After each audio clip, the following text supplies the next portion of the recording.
नमस्कार, स्वागत है आप सभी के ज्ञान सम्मान के मंच पे।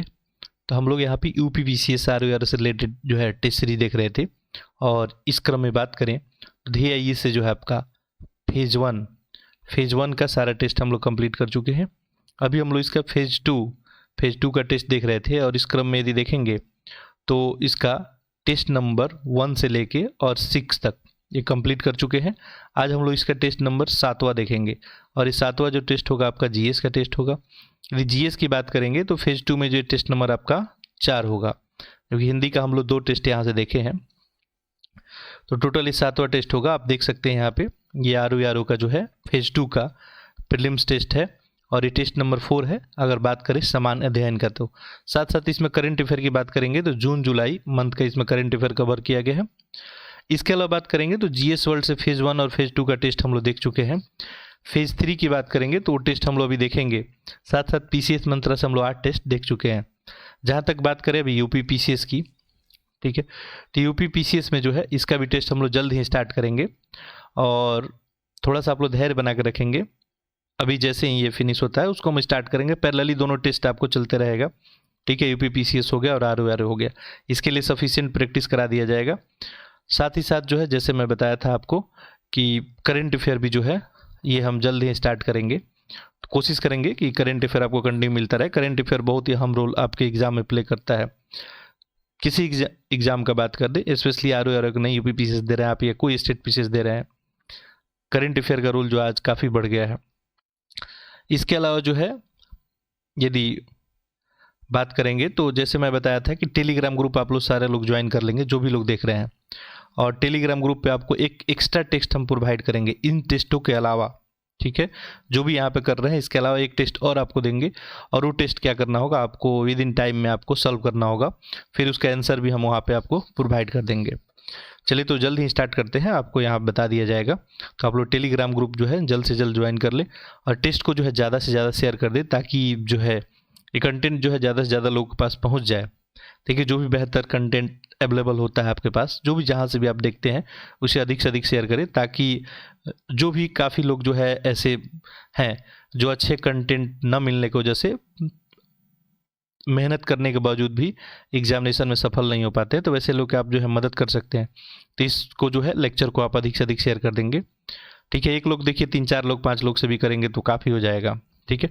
चलिए तो जैसे मैं बताता हूँ कि आप लोग बिल्कुल ही इफ़िशिएंट वे में टेस्ट को यूज करेंगे। तो जिनके पास OMR है OMR ले लें और 1 से 140 तक नंबर कर लें। OMR है तो नंबरिंग करने की कोई ज़रूरत नहीं है, लेकिन OMR जिनके पास नहीं है 1 से लेके 140 तक आप लोग नंबरिंग कर लेंगे और एक एक प्रश्न को देखें ध्यान से और उसको उत्तर करने का उसका प्रयत्न करें। मान लीजिए यदि आपसे हल नहीं होता है, कोई प्रॉब्लम नहीं है, आप लोग क्या कर सकते हैं, उसको जो है ध्यान में रख के और अपने कंसेप्ट में उसको ऐड कर सकते हैं, ठीक है। आपको आता है, आपका रिवीजन होगा, नहीं आता आप सीख लेंगे। चलिए तो एक एक प्रश्न को देखते हैं। बाकी इसके अलावा कोई फीडबैक कमेंट होगा तो आप लोग कमेंट बॉक्स में लिख सकते हैं। देखिए पहला प्रश्न है कि निम्नलिखित कथनों में कौन सा सत्य है, गलत पूछा गया है। संविधान का अनुच्छेद 213 के अंतर्गत राज्यपाल को अध्यादेश जारी करने की शक्ति प्रदान की गई है। दूसरा स्टेटमेंट है आपका, विधानमंडल का सत्र आरंभ होने के 6 माह के भीतर अध्यादेश का अनुमोदन न होने पर यह समाप्त हो जाता है। अब बात अध्यादेश की जा रही है। बहुत ही शानदार प्रश्न है। देखिए राज्य व्यवस्था से स्टार्ट हो रहा है, आंसर करें आप लोग। देखिए पहला इसका स्टेटमेंट देखेंगे तो ये बता रहा है कि अनुच्छेद 213 और इसी के अंतर्गत राज्यपाल को अध्यादेश जारी करने का शक्ति है। तो ये बात क्या है, बिल्कुल ही आपका सही है, ठीक है। देखिए जब भी विधानमंडल आपका दोनों सदन सत्र में नहीं होता है, कोई ऐसी परिस्थिति आ जाए कि जिससे मान लीजिए शीघ्र कार्रवाई की जरूरत है कि नहीं, ये काम तो बिल्कुल ही जरूरी है और आपका सदन जो है चल नहीं रहा है, तो ऐसे में राज्यपाल क्या करता है, अध्यादेश लेके आता है। राष्ट्रपति के लिए भी सेम वही कंडीशन है। अभी आप देखे थे कि जब कोविड-19 का पीरियड था तो उस समय जो है राष्ट्रपति के द्वारा कृषि बिल को लेकर अध्यादेश लाया गया था, ठीक है। तो राज्यपाल का भी सेम वैसा ही कंडीशन है कि जब भी आपका विधानमंडल का दोनों सदन जो है सत्र में नहीं होता है, ऐसे परिस्थिति में ये जो है कार्रवाई की जाती है। तो ये तो बात सही है। विधानमंडल के सत्र आरंभ होने के 6 माह के भीतर अध्यादेश का अनुमोदन न होने पर समाप्त हो जाता है। देखा अब ये स्टेटमेंट क्या है, गलत है। अब यहाँ पे क्या गलत है आपको दिख गया होगा, ये 6 माह नहीं, ये 6 सप्ताह होता है। ठीक है, तो 6 सप्ताह होता तो ये भी सही होता है, लेकिन इसमें पूछा गया था कौन सा गलत है, केवल 2 गलत है, ऑप्शन आप लोग बी सही किए होंगे। अगला प्रश्न देखिए, निम्न में से किस एक के शपथ और प्रतिज्ञान के प्रारूप संविधान की तीसरी अनुसूची में दिया गया है? तो बिल्कुल फैक्चुअल क्वेश्चन है। राष्ट्रपति है, राज्यपाल, संसद के सदस्य या उपराष्ट्रपति? ये आपको बात किया गया है कि किस तीसरी अनुसूची में दिया गया है। ठीक है, संविधान में देखेंगे तो टोटल कितना है आपको 12 अनुसूची है। इनिशियल में तो 8 था, अभी जो है 12 हो गया है। आंसर आप लोग किए होंगे, सही आंसर क्या हो जाएगा? ऑप्शन नंबर सी, संसद के सदस्य। ठीक है, तीसरा अनुसूची में देखेंगे तो संसद के जो सदस्य हैं या संघ के मंत्री हो गए या उच्चतम या उच्च न्यायालय के न्यायाधीश हो गए, राज्य विधानमंडल के सदस्य हो गए, ये सब लोग को जो है शपथ का बारे में यहाँ पे बात किया गया है। ठीक है, जबकि आप देखेंगे तो राष्ट्रपति के बारे में जो है आपको अनुच्छेद 60 में, ठीक है, राज्यपाल की बात करेंगे तो राज्यपाल का जो है अनुच्छेद 159 में, और उपराष्ट्रपति के बारे में जो है अनुच्छेद 69 में, ठीक है, शपथ की जो है बात की गई है। बाकी संसद के जो सदस्य होते हैं, अब संसद तो टर्म एक छोटा नहीं है, इसके अंदर जो भी मेंबर आते हैं, संघ के जो भी मंत्री वगैरह हो गए, सब लोग का जो है शपथ इसके अंतर्गत दिलवाया जाता है। अगला देखें, निम्नलिखित में से कौन सा राज्य के नीति निदेशक तत्वों में निहित है? अब देखिए, जैसे प्रश्न आप कर रहे हैं तो इसके इर्द गिर्द वाली बात भी इसके एक पेरीमीटर में अगर काम कर लेते हैं तो आपको कोई प्रॉब्लम नहीं होगा अगर इस तरह का कोई प्रश्न बनता है। इसलिए टेस्ट सीरीज में थोड़ा सा सॉल्व करने में अधिक समय लग जाता है, लेकिन आपके लिए काफ़ी ये बेहतर हो सकता है। देखिए, तो राज्य के नीति निदेशक तत्व में निहित है वाक और अभिव्यक्ति की स्वतंत्रता है, अपराधों के लिए दोष सिद्धि के संबंध में संरक्षण है, बलात्कार का जो है प्रतिषेध है, स्वास्थ्य के लिए हानिकारक मादक द्रव्य तथा अन्य पदार्थों के सेवन पर प्रतिबंध है। ये नीति निदेशक तत्व में पूछा गया है। आंसर करें इसका। आंसर आप लोग कर लिए होंगे, सही आंसर क्या हो जाएगा? ऑप्शन नंबर डी, राज्य के लिए हानिकारक मादक द्रव्य तथा अन्य पदार्थों के सेवन पर प्रतिबंध जो है ये नीति निदेशक तत्व के अंतर्गत पूछा गया था, और ऐसे में ऑप्शन आपका यही होगा। देखिए, बार बार इस पर डिस्कशन हुआ अभी तक। ठीक है, संविधान का जो है भाग 4 आप पढ़ेंगे। ठीक है, भाग 4 में जो है आर्टिकल 36 से लेके 51 तक, अब यहाँ नीति निदेशक तत्व के बारे में पूरी कहानी है आपको। ठीक है, और इसी में देखेंगे तो अनुच्छेद 47 में बात क्लियरली आपको मेंशन किया गया है। ठीक है, कि राज्य के लोगों को जो है उसके जीवन स्तर और स्वास्थ्य को ध्यान में रखते हुए, ठीक है, ये बातें वहाँ पे कही गई है। जबकि आप देखेंगे कि वाक और अभिव्यक्ति की स्वतंत्रता, तो आप लोगों को क्लियरली पता होगा कि ये बात जो है कहाँ की गई है, तो ये अनुच्छेद आपको 19 में की गई है। अब अनुच्छेद 19 तो इसका भाग ही नहीं है नीति निदेशक तत्व का, तो ऐसे में तो ऑप्शन नहीं होता। अपराधों के लिए दोष सिद्धि के संबंध में संरक्षण, ठीक है, ये अनुच्छेद जो है आपको 22 में किया गया है। बलात्कार का जो है प्रतिषेध, ये जो है अनुच्छेद आपको 23 में किया गया है। चलिए अगला प्रश्न देखिए, निम्नलिखित युगों में से कौन सा सही सुमेलित नहीं है? एक तरफ संविधान का भाग है और उनका विषय है। तो अभी फैक्चुअल आपका प्रश्न है, भाग 9 का ख है, यहाँ पे भाग आपका 17 है, 15 है और 11 है। देखिए, भाग यहाँ पे 11, भाग 11 में जो है संघ और राज्य के मध्य संबंध के बारे में बात की गई, तो ये तो सही हो गया। भाग 15 यहाँ पे निर्वाचन के बारे में बात की गई, ये भी सही है। भाग जो है आपका 17 राजभाषा के बारे में बात करता है, और ये भी सही है। भाग 9 का ख, 9 के ख में जो है ये नगर पालिकाएँ लिखा है। ठीक है, 9 के जो है क में नहीं, ख में नहीं, क में है नगर पालिका के बारे में। ख में क्या है? तो ख में है आपको सहकारी समितियों के बारे में। ठीक है, ये सहकारी जो समितियां होती है, और यदि क होता तो ये नगर पालिका के बारे में होता। चलिए, तो यहाँ पे आप लोग आंसर जो है कर लिए होंगे, ऑप्शन नंबर ए। अगला देखते हैं। अच्छा, मान लीजिए किन्हीं को अगर स्लो लग रहा है डिस्कशन, ठीक है, उनको फास्ट वे में देखना है, तो यूट्यूब आपको ऑप्शन देता है, ठीक है, 1.25 या 1.5, 1.75 या 2.0 करके आप इसे जो है देख सकते हैं, बना सकते हैं। निम्नलिखित में से कौन सा सहकारी बैंकों से उपभोक्ता सीधे नहीं जुड़े होते हैं? पहला है कि राज्य सहकारी बैंक है, जिला सहकारी बैंक, प्राथमिक ऋण समिति, या इनमें से कोई नहीं। ये सहकारी बैंक से उपभोक्ता सीधे नहीं जुड़े होते हैं, प्रश्न पूछा गया। आंसर आप लोग कर लेंगे, सही आंसर क्या हो जाएगा? ऑप्शन नंबर इसका ए। देखिए जो सहकारी बैंक होता है त्रिस्तरीय होता है। एक तो आपका राज्य स्तर पे होता है, ठीक है, एक जिला स्तर पे होता है और एक स्थानीय स्तर पे होता है, ठीक है। ये 3 स्तर पे होता है। राज्य सहकारी बैंक उपभोक्ता जो है सीधे इससे नहीं जुड़े होते हैं, बाकी देखेंगे तो और सबसे जुड़े होते हुए, तो ये ऑप्शन नंबर ए ही आपका सही हो जाता। आगे देखें, प्रश्न संख्या 6 देखें। यहाँ पूछा गया आपसे सुमेलित करना है, ठीक है, तो ये फैक्चुअल सा प्रश्न है, ठीक है। खुसरो समिति है, गोस्वामी जानकी राम समिति है, नरसिम्हन समिति है, किससे रिलेटेड है पूछा गया है। देखिए ऑप्शन भी आप सभी को दिख रहा होगा। खुसरो समिति ये कृषि साख को लेकर था, तो ये तो ऑप्शन 3 होगा। गोस्वामी समिति की बात करेंगे तो ये औद्योगिक रुग्णता हो जाएगा, ऑप्शन नंबर यहाँ पे 4। गोस्वामी समिति जो है इंडस्ट्रियल जो है सिकनेस को लेकर था। जानकी रमन समिति की बात करेंगे तो ये जो है सिक्योरिटीज स्कीम को लेके है, तो ऐसे में जो है ये प्रतिभूति घोटाला ये हो जाएगा। और नरसिम्हन समिति इससे तो आप सभी परिचित ही होंगे, फाइनेंशियल रिफॉर्म की बात करता है, यानी वित्तीय सुधार की बात करता है। तो यहाँ पे 3 4 1 2 3 4 1 2 ऑप्शन नंबर डी में दिख रहा है, ठीक है। अब यदि आपको नहीं आता आप इसको जो है रिमेंबर कर लेंगे, ठीक है। खुसरो समिति जो है एग्रीकल्चर क्रेडिट को लेकर था।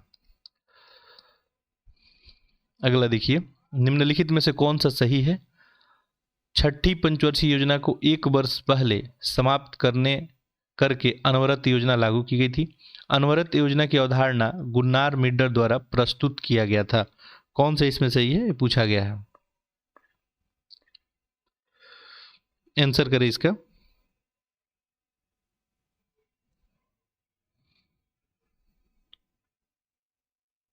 देखिए बात किसकी हो रही है, अनवरत योजना की, ठीक है।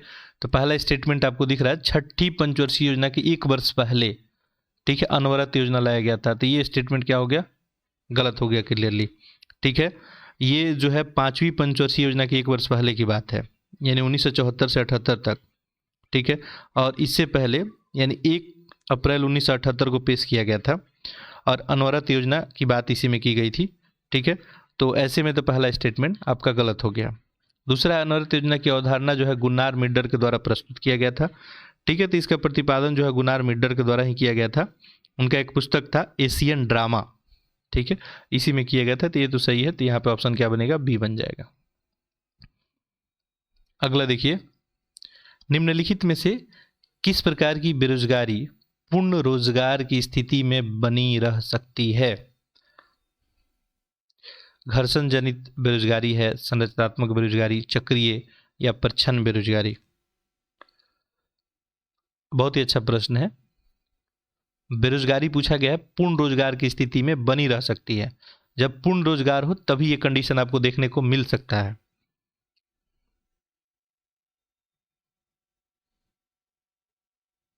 ठीक है, चलिए आप लोग आंसर कर लिए होंगे और आंसर सही क्या हो जाएगा, ऑप्शन नंबर ए, घर्षण जनित बेरोजगारी, ठीक है। ये जो है आपको कंडीशन कभी भी देखने को मिल सकता है, ठीक है। घर्षण जनित बेरोजगारी क्या है, जैसे मान लीजिए कोई व्यक्ति एक कहीं कंपनी प्लांट फैक्ट्री जहाँ भी है काम करता है, ठीक है, वो स्विच करके दूसरे कंपनी में जाना चाहता है, तो हो सकता है उसके बीच में गैप हो, ठीक है, फिर दूसरे से कभी तीसरे में जाना सकता है, तो ये गैप हो, तो इसी को घर्षण जनित, तो ये कंडीशन तो पूर्ण बेरोजगारी के केस में भी हो सकता है, ठीक है। चलिए आगे देखते हैं। यदि पूर्ति घटती है और मांग स्थिर रहती है तो कीमत पर क्या असर होगा। यहाँ पे क्लियरली आपको मेंशन किया गया है पूर्ति जो है घटती है, ठीक है, और मांग स्थिर रहता है, तब तो क्लियर आप लोग आंसर कर लिए होंगे। यदि सप्लाई जो है रिड्यूस हो रही है, ठीक है, और डिमांड कांस्टेंट है तो कॉस्ट क्या होगा, ठीक है, सिंपल सा प्रश्न है, कॉस्ट बढ़ेगा ही, ठीक है। देखिए पूछा गया था कि आपसे कि सप्लाई जो है सप्लाई घटे और मांग स्थिर है, यानी डिमांड आपका क्या रहे, डिमांड बिल्कुल कांस्टेंट रहे। अब मार्केट का डिमांड आपका सेम ही है, ठीक है। मार्केट में मान लीजिए 100 क्विंटल जो आलू का खपत है, सिंपल एक समझने के लिए समझिए, 100 क्विंटल आलू का खपत है और सप्लाई कम हो गया यहाँ पे, अब मार्केट में आ रहा है 70 kg आलू बस, ठीक है, तो 30 kg का डिमांड कौन फुलफिल करेगा, ये तो डिमांड फुलफिल होगा नहीं, तो प्राइस क्या होगा, इंक्रीज हो जाएगा, ठीक है। आगे देखिए अगला प्रश्न है, निम्नलिखित घटनाओं में कौन सी एक कालक्रम के अनुसार अंतिम स्थान पे है?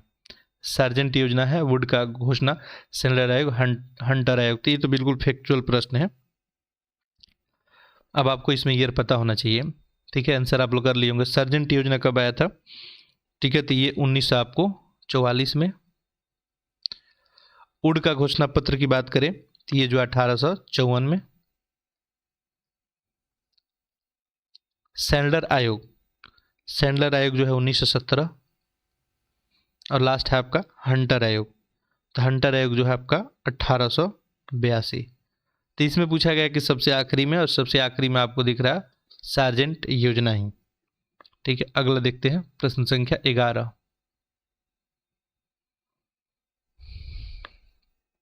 देखिए यहाँ पूछा गया CO 1148 एक महत्वपूर्ण प्रजाति है कपास का, गन्ना का, सरसों या आलू का। तो बिल्कुल फैक्चुअल सा प्रश्न है, और एक गन्ने का प्रजाति है। ऑप्शन नंबर यहाँ पे बी बन जाएगा।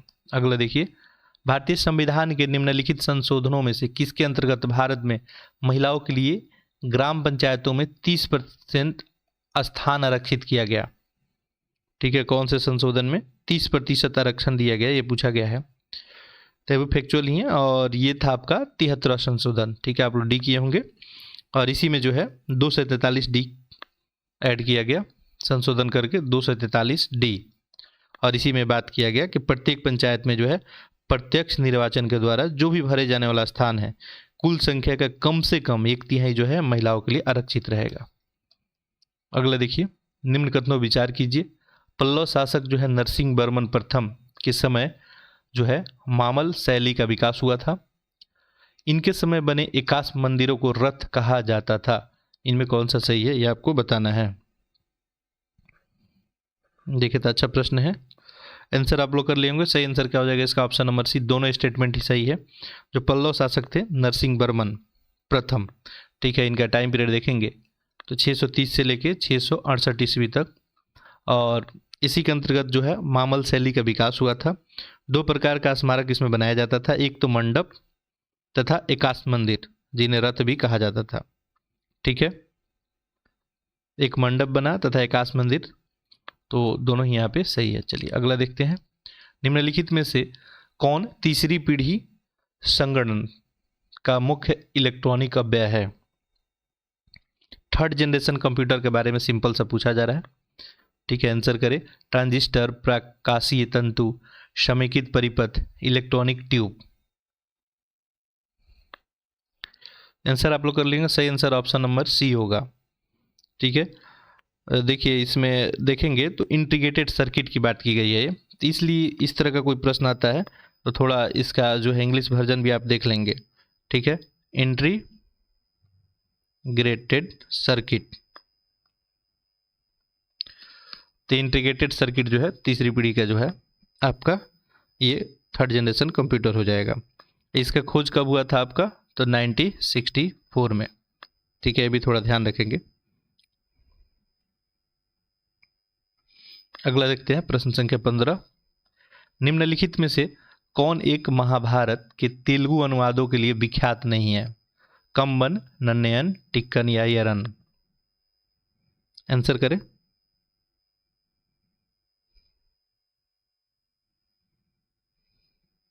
ठीक है, आंसर आप लोग कर लिए होंगे। ऑप्शन नंबर इसका ए सही आंसर हो जाएगा। देखिए नन्नयन हो गया, टिक्कन और यरन, ये सारे लोग जो है महाभारत के अनुवाद के लिए जो है काम किए हैं। इसमें प्रारंभ जो है काम किसके द्वारा किया गया था? तो नन्नयन के द्वारा यहाँ पे किया गया था, और इसके बाद इनके काम को जो है आगे बढ़ाने का काम कौन लोग किए? टिक्कन और यरन। 13वीं से 14वीं शताब्दी में जो है काम पूरा हो गया। ठीक है, आगे देखिए, निम्नलिखित जो है युगों में से कौन सा एक सही सुमेलित नहीं है? पॉलीमर है और इनका उपयोग है, ये सब पॉलीमर है। जैसे देखिए आप पॉलीथीन यूज करते हैं, ठीक है, तो पॉलीथीन भी क्या है आपका? तो बहुत सारे जो है एथीन को मिलकर पॉलीथीन। यहाँ पे पॉलीमर पूछा गया, आंसर करें। टेरलिन का वस्त्र में प्रयोग होता है, पॉलीएस्ट्रीन का टेलीविज़न कैबिनेट में, टेफ्लॉन का नॉन स्टिक कुकिंग बर्तन में, और पॉली जो है प्रोपाइलिन का केबल उद्योग में। आंसर आप लोग कर लिए होंगे। सही आंसर क्या हो जाएगा यहाँ पे? देखिए टेरेलिन जो है इसका प्रयोग वस्त्र उद्योग में ही किया जाता है, पॉलीएस्ट्रीन का प्रयोग टेलीविज़न कैबिनेट बनाने में, टेफ्लॉन का प्रयोग नॉन स्टिक दो देख कुकिंग बर्तन में करते हैं, तो ये तीनों तो सही है। पॉलीप्रोपिलीन, ये इसका प्रयोग जो है ट्यूब बनाने में किया जाता है, ना कि केबल उद्योग में, तो ये आपका गलत हो जाएगा। अगला देखिए, निम्नलिखित वैदिक साहित्यों का सही क्रम आपको बताना है। ब्राह्मण है, आरण्यक है, वैदिक संहिता है, उपनिषद है, इसको सीक्वेंस लगाना है आपको। देखिए ऐसे तो बात करें तो सबसे पहले वेद, ठीक है। अब वेद अच्छे तरह से लोग नहीं समझ पाए, उसके बाद धीरे धीरे जो है ये ब्राह्मण ग्रंथ लाया गया ताकि लोग जिसको आसानी से समझ पाए। तो आंसर आप लोग करें तो इसमें सबसे पहले क्या हो जाएगा आपका वैदिक संहिता ही हो जाएगा 3, ठीक है। इसके बाद नेक्स्ट क्या बनेगा आपका ब्राह्मण ग्रंथ, ठीक है, और वैदिक संहिता को आसानी से समझने के लिए। और इसके बाद यहाँ पे आपका आरण्यक और लास्ट में आपका उपनिषद। 3 1 2 4 ऑप्शन नंबर सी।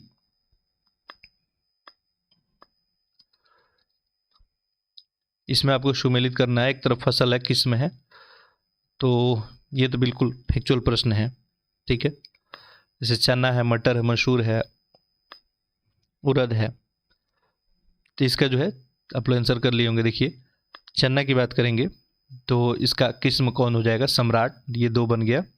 मटर का किस्म जो है आपका अपर्णा, 1 हो गया। मंसूर का बात करें तो ये जो होगा पूषा वैभव, और उड़द जो हो जाएगा वरदान। 2 1 4 3 और 2 1 4 3 जो ऑप्शन नंबर बी में है। अगला देखिए, उत्तर प्रदेश जनसंख्या नीति 2020-21 के संदर्भ में निम्नलिखित में से कौन सा सही है। तो इसमें ऑप्शन देख सकते हैं, केवल 1 है, 2 है, 1 2 दोनों, ना तो 1 ना ही 2। पहला स्टेटमेंट ध्यान देंगे, 11 जुलाई 2011 को इस नीति का अनावरण किया गया था, उत्तर प्रदेश जनसंख्या नीति का। इस नीति के तहत राज्य में कुल प्रजनन दर इन टोटल फर्टिलिटी रेट जो है 2035 तक 2.1% करने का लक्ष्य रखा गया है, ठीक है। आंसर करें, यहाँ पे आपसे सही पूछा गया है।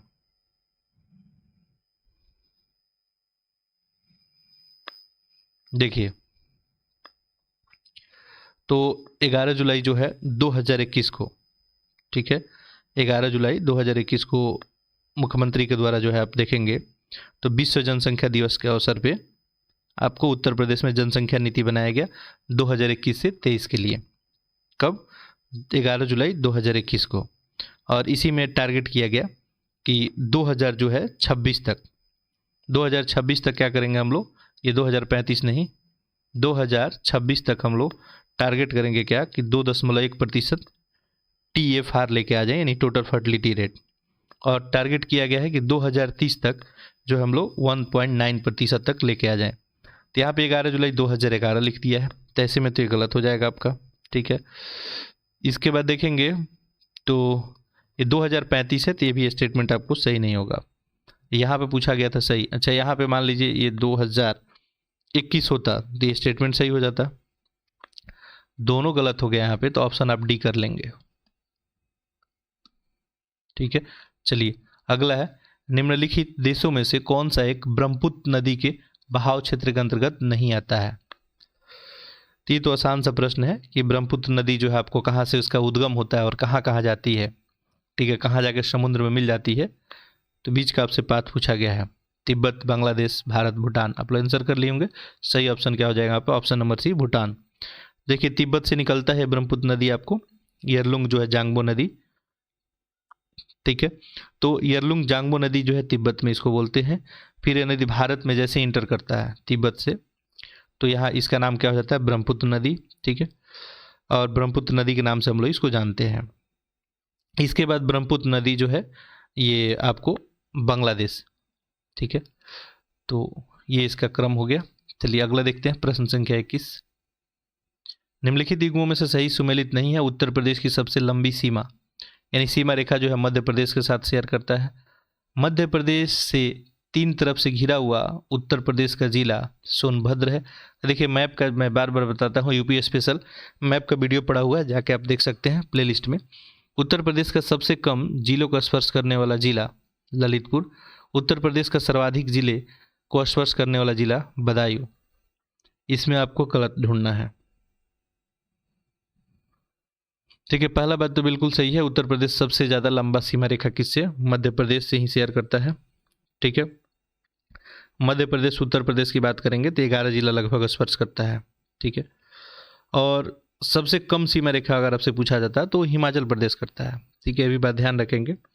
ठीक है, अब मध्य प्रदेश से 3 तरफ से घिरा हुआ जिला कौन है आपका, यहाँ पे सोनभद्र दिया गया है, ये आपको गलत हो जाएगा। 3 तरफ से घिरा हुआ जिला है आपका ललितपुर।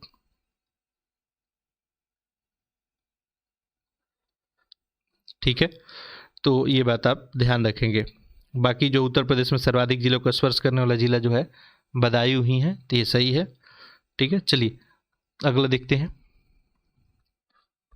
अगला है आपका चलास नामक घास उत्तर प्रदेश के किस क्षेत्र में पाई जाती है, तराई क्षेत्र है, भाबर है, बुंदेलखंड का है या बघेलखंड का क्षेत्र है। सही आंसर क्या होगा आपका, ऑप्शन नंबर यहाँ पे सी, ये बिल्कुल फैक्चुअल प्रश्न था। तो उत्तर प्रदेश में देखेंगे तो दक्षिणी पठारी प्रदेश के अंतर्गत जो है बुंदेलखंड या बघेलखंड जो बोले, ये सारा भाग वहीं पे आता है। ठीक है, और इसी में आपको जो है ये चलास नामक घास जो है देखने को मिलता है। अगला है उत्तर प्रदेश का निम्नलिखित में से कौन सा नगर गंगा नदी के किनारे अवस्थित नहीं है। सिंपल सा एक प्रश्न है, गाजीपुर, कन्नौज, मिर्जापुर या कौशाम्बी। ठीक है, आप लोग आंसर कर लिए होंगे। सही आंसर क्या हो जाएगा, ऑप्शन नंबर डी, कौशाम्बी। देखिए गाजीपुर, कन्नौज और मिर्जापुर, ठीक है, तो गंगा किनारे ही अवस्थित है। कौशाम्बी जो है आपको क्या है, ये यमुना के किनारे आता है। अगला देखिए, निम्नलिखित कथनों में से कौन सा यहाँ पे असत्य है। गोखर पहाड़ बौद्ध धर्म से संबंधित है। श्रावस्ती के शाहूकार अनाथ पिंडक ने जेतवन महाविहार बौद्धों का अनुदान में दिया था। देखिए, तो बात करें अगर गोखर पहाड़ की, बौद्ध धर्म से संबंधित है यहाँ पे दिया है, तो ये स्टेटमेंट जो है आपको ये तो गलत हो जाएगा। ठीक है, देखिए गोखर पहाड़ जो महोबा में चट्टानों को काटकर यहाँ पे 24 तीर्थंकरों की प्रतिमा जो है बनाई गई है, और ये किससे है, जैन धर्म से संबंधित है। तो जैन के जो 24 तीर्थंकर हैं उनका यहाँ पे प्रतिमा बनाया गया है। बाकी जो है दूसरा स्टेटमेंट है, श्रावस्ती के शाहूकार अनाथ पिंडक ने जेतवन महाविहार बौद्धों को अनुदान में दिया था, तो ये जो है आपको सही है। और चूंकि यहाँ पर सत्य पूछा गया था तो ऑप्शन ए हो जाएगा आपका। निम्नलिखित पर्वत श्रेणियों को उत्तर से दक्षिण क्रम में व्यवस्थित करना है। अभी एक मैपिंग का प्रश्न हो गया आपका, फिजिकल मैप का। ठीक है, और आप इसे अगर आपको मोटा मोटा भी अगर मान लीजिए भारत का मैप दिमाग में है, ठीक है, तो आप जो है इसको बना सकते हैं। तो इसमें देखिए पूछा क्या गया आपको, धौलाधर है, जास्कर है, पीर पंजाल, लद्दाख है। सीक्वेंस लगाना है, लगा सकते हैं आप। ठीक है, देखेंगे तो सबसे पहले आपको इसमें लद्दाख आ जाएगा। ठीक है, लद्दाख हो जाएगा, और लद्दाख के बाद देखेंगे तो जास्कर, फिर पीर पंजाल और धौलाधर। धौलाधर सबसे बाद में आ जाएगा। तो यहाँ पे आपका आंसर क्या बन जाएगा, सबसे पहले आपका लद्दाख, और लद्दाख है यहाँ पे कितने, 4 नंबर पे। नेक्स्ट जास्कर, इसके बाद पीर पंजाल, और लास्ट में धौलाधर। तो यहाँ पे ऑप्शन आपका बन जाएगा ऑप्शन नंबर बी, 4 2 3 1।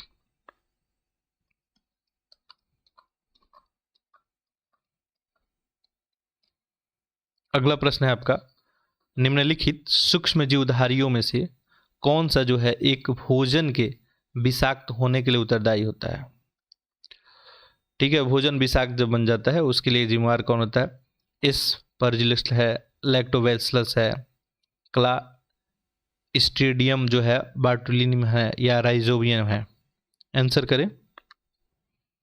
सही आंसर क्या हो जाएगा यहाँ पे, ऑप्शन नंबर आपका सी। ठीक है, पूछा था कि सूक्ष्म जीव जो है कौन विषाक्त करने के लिए जिम्मेवार है। ठीक है, तो आपका ये क्लास्ट्रीडियम जो है बार्टुलिनियम ही हो जाएगा। बाकी देखिए यहाँ पे और भी ऑप्शन दिया था, जैसे एस्पेरलिस दिया था, ये जो है सिट्रिक अम्ल बनाने के लिए होता है। और लैक्टोबैसिलस के बारे में तो लगभग सारे लोग परिचित ही होंगे, ये जो है दही बनाने के लिए यूज होता है। राइजोबियम जीवाणु क्या करता है, तो ये जो है नाइट्रोजन स्थिर करने का काम करता है, नाइट्रोजन स्थिरीकरण करने का काम करता है। अगला देखिए, ये सुमेलित करना मेला और स्थान है, तो ये बिल्कुल फैक्चुअल प्रश्न है। ठीक है, इसको करें। देखिए परिक्रमा यहाँ पे मेला है, रामायण मेला है, कैलाश मेला है, शुरू मेला है, ये कहाँ लगता है। परिक्रमा मेला की बात करेंगे तो ये अयोध्या में, तो ये का 4 बनेगा। रामायण जो है ये आपको चित्रकूट में, और कैलाश की बात करेंगे तो ये आपको आगरा में,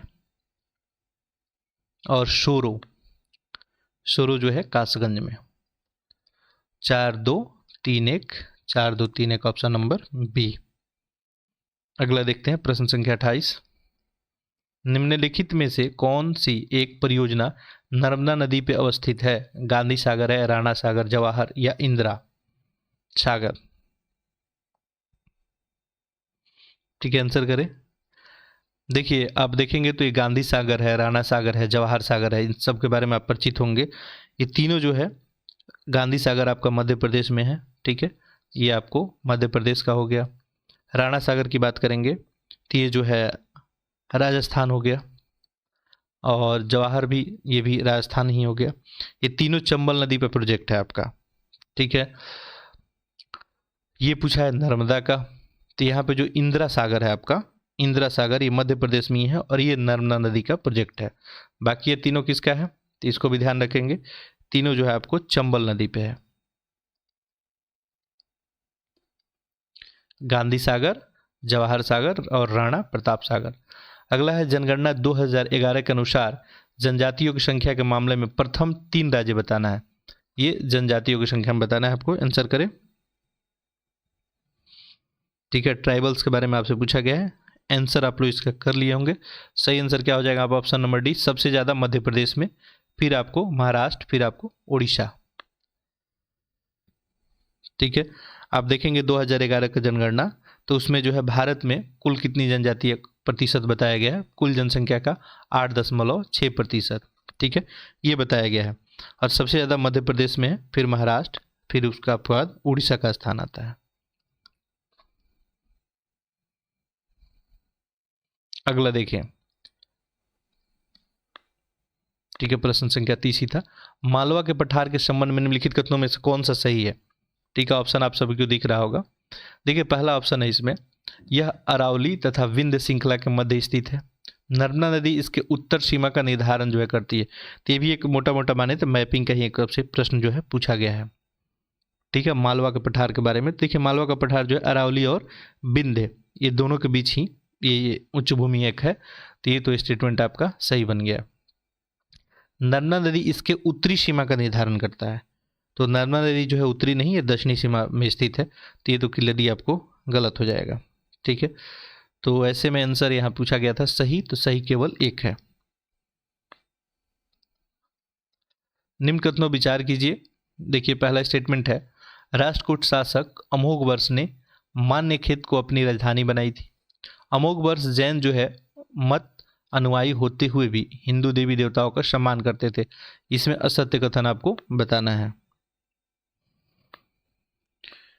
देखिए राष्ट्रकूट शासक जो अमोघवर्ष थे, ठीक है, ये राष्ट्रकूटों के अंतिम शासक थे। पहले बात तो ये भी याद रखेंगे, आपसे क्वेश्चन पूछा जा सकता है इंडिविजुअली। ठीक है, तो राष्ट्रकूटों के अंतिम महान शासक थे, अंतिम महान शासकों में इनका नाम आता है। मान्यखेत को जो है अपना राजधानी बनाए थे, तो ये बात सही निकल गया। अमोघवर्ष जैन मत मानने वाले थे, फिर भी हिंदू देवी देवताओं का सम्मान करते थे, तो ये भी बात क्या है आपको सही है। दोनों सही है, असत्य पूछा गया है, तो यहाँ पे ऑप्शन क्या हो जाएगा? ना तो एक ना ही दो। निम्न युग्मों में से कौन सा सही सुमेलित नहीं है? एक तरफ चोलकालीन कर है और संबंधित क्षेत्र है। ठीक है, यहाँ पे आयम है, मर मजादी है, कड़मय है, मनैयर है। देखिए यहाँ पे ऑप्शन क्या हो जाएगा? ऑप्शन नंबर डी, मनैयर जो है ये व्यापारिक प्रतिष्ठान कर यहाँ दिया है, ये जो है गृह कर था।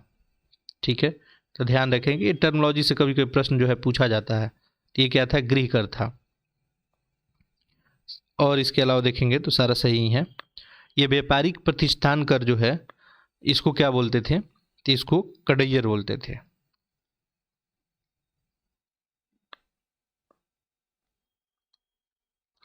अगला देखते हैं,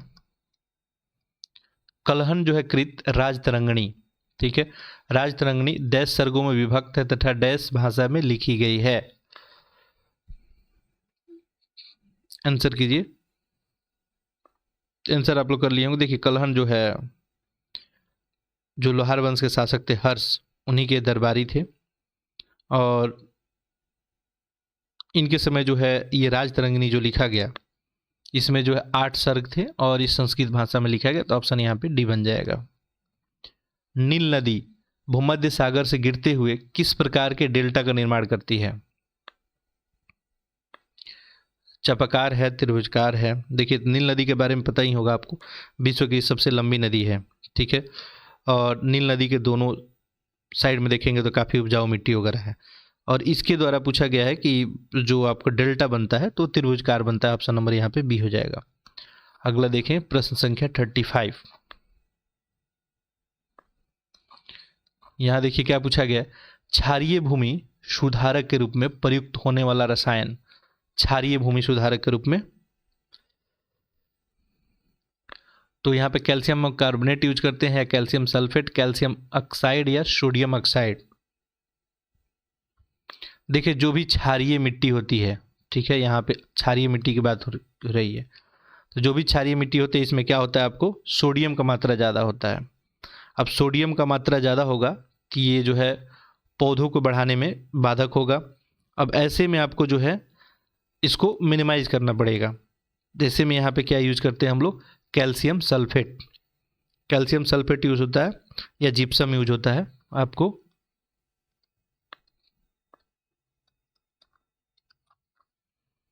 अगला देखिए, निम्न में से भारत के संविधान के किस एक अनुच्छेद या अनुसूची के संबंध में स्वशासी जिला परिषदों से है? यह 8वीं अनुसूची है, अनुच्छेद 370 है, 6ठी है या अनुच्छेद 250? आंसर आप लोग कर लिए होंगे। ऑप्शन नंबर यहाँ पे सी बन जाएगा, 6ठी अनुसूची, ठीक है। यहाँ पे क्लियरली मेंशन किया गया है कि किस अनुच्छेद या अनुसूची के संबंध में स्वशासी जिले परिषद से है। तो देखेंगे आप तो असम, मेघालय, त्रिपुरा, मिजोरम, इस सब में स्वशासी जिला परिषद का स्थापना किया गया है। आगे देखते हैं, तिब्बत और लद्दाख की नदियाँ किस प्रकार की अफवाह जो है प्रतिरूप बनाती है? ठीक है, एक आकृति जो है लगभग जो है कैसा होता है पूछा गया है। देखिए जालीनुमा है, पदकार है, अभिकेंद्री है या समानांतर है? सही आंसर क्या हो जाएगा? ऑप्शन है यहाँ पे सी, अभिकेंद्री, ठीक है। अगला देखते हैं, रेगिस्तान प्रदेशों की लवणीय और क्षारीय मृदा क्या कहलाती है? तो बिल्कुल फैक्चुअल सा प्रश्न है। अल्टीसाल बोलते हैं इसको, रेडिसोल बोलते हैं, वर्टिसाल या अलसी अफसी साल है। देखिए आंसर आप लोग इसका किए होंगे। सही आंसर क्या है? ऑप्शन नंबर बी, एरिडोसाल। पर्यावरण लोकतंत्र सूचकांक किस देश की संस्था द्वारा जारी किया जाता है? पर्यावरण लोकतंत्र सूचकांक यानी बात किया जा रहा है आपका इन्वायरमेंटल डेमोक्रेसी इंडेक्स का। तो स्विट्जरलैंड है, यूएसए, फ्रांस या जर्मनी? सही आंसर क्या हो जाएगा? आप ऑप्शन आपका बी, यूएसए, ठीक है। ये पर्यावरण लोकतंत्र सूचकांक जो है वाशिंगटन यूएसए की संस्था है एक, और इसका नाम क्या है आपको, World Resources Institute and Access जो है इनिशिएटिव, इसी के द्वारा जारी किया जाता है। अगला देखते हैं, फूमडिस शब्द का सही आशय क्या है?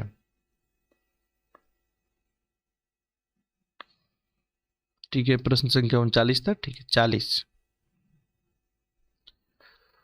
तो यहाँ पे लिखा है कि बोमनाथ झीलों में पाई जाने वाली एक जलीय घास होती है, थार क्षेत्र में पाई जाने वाली घास फूस की झोपड़ी होती है, लोकटक झील के भीतर पाए जाने वाला तैरता द्वीप होता है, उत्तर पूर्व भारत में प्रचलित झूम कृषि का एक प्रकार होता है। आंसर आप लोग कर लिए होंगे। सही आंसर क्या हो जाएगा? ऑप्शन नंबर सी, लोकटक झील के भीतर पाए जाने वाला एक तैरता द्वीप, ठीक है। और ये जो है मीठे जल का एक स्रोत है और इसी को जो है स्थानीय भाषा में वहाँ पे फुमडिस बोलते हैं। अगला देखिए, प्रश्न संख्या 41। निम्नलिखित में से किस एक का मुख्यालय जनेवा में नहीं है? रेड क्रॉस, विश्व व्यापार संगठन, यूरोपीय आर्थिक समुदाय या इंटरपोल? देखिए आप आंसर कर लिए होंगे। सही answer option number D, Interpol. Interpol का मुख्यालय कहाँ पे है? तो आपको लियोन, पेरिस में। बाकी रेड क्रॉस हो गया, विश्व व्यापार संगठन और यूरोपीय जो है आर्थिक समुदाय, इसका सारा का जो है जेनेवा में। मैसूर के शासक टीपू सुल्तान द्वारा श्रीरंगपट्टनम में जैकोबिन क्लब की स्थापना की गई थी। वह प्रभावित था किससे? अमेरिकी क्रांति से, फ्रांसीसी, रूसी या पुर्तगाली। बहुत ही आसान से प्रश्न है, आंसर आप लोग कर लिए होंगे। सही आंसर ऑप्शन नंबर बी हो जाएगा, फ्रांसीसी क्रांति। ठीक है, तो फ्रांसीसी क्रांति से काफ़ी प्रभावित थे आपको टीपू सुल्तान। ठीक है, श्रीरंगपट्टनम में एक जैकोबिन क्लब इनके द्वारा बनाया गया था। अगला है, ये स्थान है और खनिज है, सुमेलित करना है। तो फैक्चुअल सा है प्रश्न आपका। माला जखंड है, बादाम पहाड़ है, कोडरमा है। ठीक है, देखिए, तो एक तो ये भी पूछा सकता था आपका माला जखंड ये कहाँ पे, तो ये आपको मध्य प्रदेश में, ध्यान रखेंगे। बादाम पहाड़ जो है ये उड़ीसा में। नेक्स्ट है आपको कोडरमा, कोडरमा कहाँ पे? झारखंड में। और मंगमपेट ये है आपको आंध्र प्रदेश में। सुमेलित आप लोग कर लिए होंगे। देखिए, मलाज खंड जो है ये तांबा के लिए है, तो एक तो एक ही बनेगा। बादाम पहाड़ की बात करेंगे तो ये लौह के लिए। ठीक है, उड़ीसा वाला। कोडरमा घाटी ये अभ्रक के लिए है। और मंगममेट ये जो आपका बाइट राइट्स के लिए।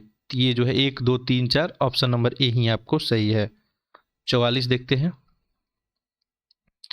निम्नलिखित युग्म में से कौन सा एक सही सुमेलित नहीं है?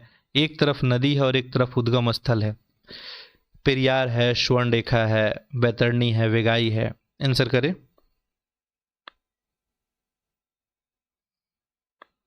देखिए, पेरियार अन्नामलाई पहाड़ी यहीं से उद्गम स्थल है, तो सही है। वेगाई की बात करें ये भी सही है। ठीक है, बैतरणी। स्वर्णरेखा नंदी दुर्ग पहाड़ी दिया है, ये गलत हो गया आपका। स्वर्णरेखा जो है छोटा नागपुर पठार से निकलती है, तो ऐसे में आपका गलत हो गया। निम्नलिखित में से कौन सा एक दक्षिण अंडमान और लघु अंडमान के मध्य अवस्थित है? अब देखिए, यहाँ पे 8 डिग्री है, 9 डिग्री, डेक्कन दर्रा है 10 डिग्री। आंसर करें। सही आंसर आप लोग कर लिए होंगे। सही आंसर क्या हो जाएगा? Option number C. ठीक है, डेक्कन दर्रा ये दक्षिण अंडमान और लघु अंडमान के आपको बीच है। अब 8 डिग्री चैनल की अगर बात करेंगे, ये भी आप लोग ध्यान में रखेंगे, मिनिकॉय और मालदीव के बीच है ये। ठीक है, 9 डिग्री चैनल की बात करेंगे तो ये मिनिकॉय और लक्षद्वीप के बीच है। 10 डिग्री चैनल यहाँ दिख रहा है आपको, ये जो है अंडमान और निकोबार के बीच है।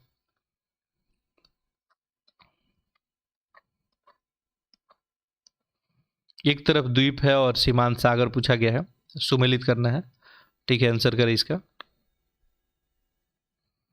ठीक है, मडीरा द्वीप है आपका, सेंट हेलेना द्वीप है, जावा द्वीप हो गया, जांजीबार हो गया।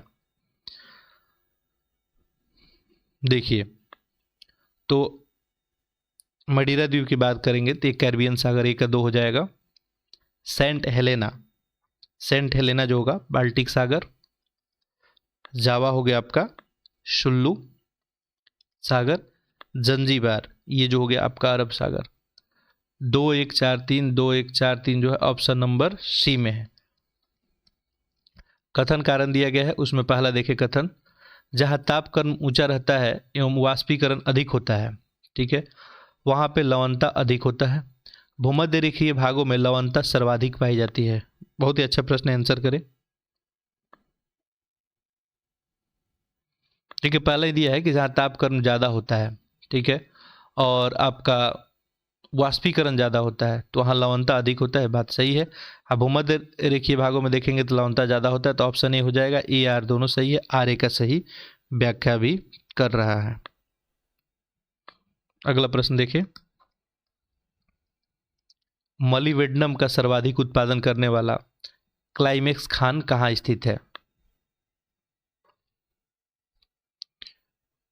तो ये आंसर आप लोग कर लेंगे। सही आंसर इसका क्या बनेगा आपका? ऑप्शन नंबर डी, संयुक्त राज्य अमेरिका। निम्नलिखित में से कौन सा एक यूरोप का सर्वोच्च चोटी है? यूरोप का पूछा गया है यहाँ पे। ये प्रश्न संख्या आपका 49। आंसर करें। देखिए, यूरोप का सबसे ऊंचा चोटी क्या हो जाएगा? एल्ब्रुस। अगला देखते हैं, प्रश्न संख्या 50। निम्नलिखित कथनों में से सही नहीं है। माउंट एटलस एक ज्वालामुखी पर्वत है, इसका विस्तार मोरक्को, अल्जीरिया और ट्यूनीशिया तक है। बताना है कौन सा इसमें सही होगा।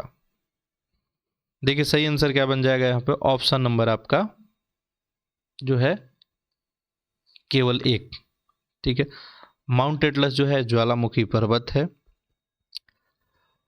अफ्रीका में जो है आप देखेंगे तालपाइन मोरदार जो है बलित पर्वत है।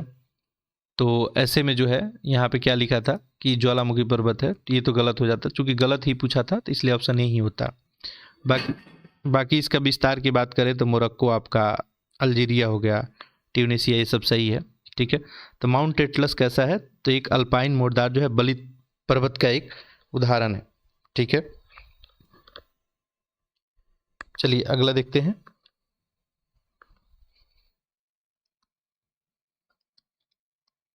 निम्नलिखित में से कौन कथन जो है सही है। लिम्फाफो नदी दक्षिण अफ्रीका और नामीबिया को सीमा बनाती है। ये मकर रेखा को 2 बार काटती है। ये अटलांटिक सागर में गिरती है। अच्छा प्रश्न है, इसमें सही बताना है।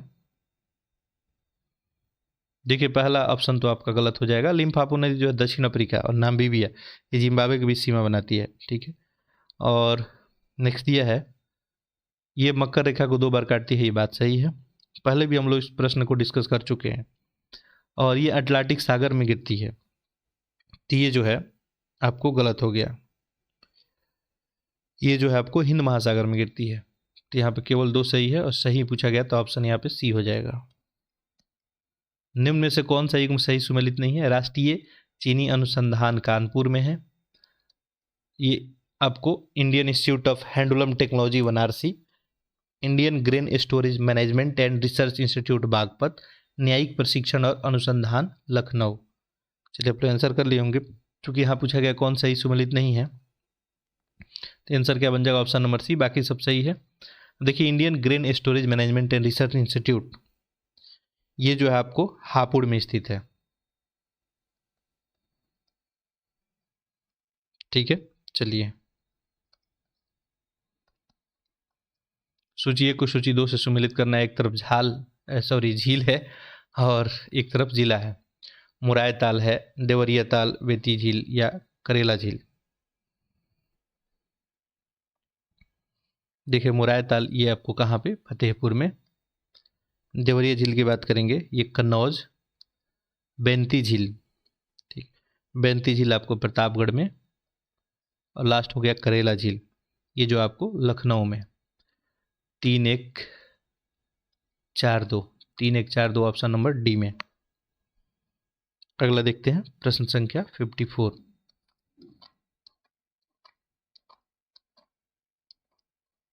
देखिए क्या पूछा गया है। जनसंख्या 2011 के अनुसार 10 लाख से अधिक नगरीय जनसंख्या वाले जिलों की संख्या उत्तर प्रदेश में कितनी है। तो अच्छा प्रश्न है। 7 है, 64, 12 या 53।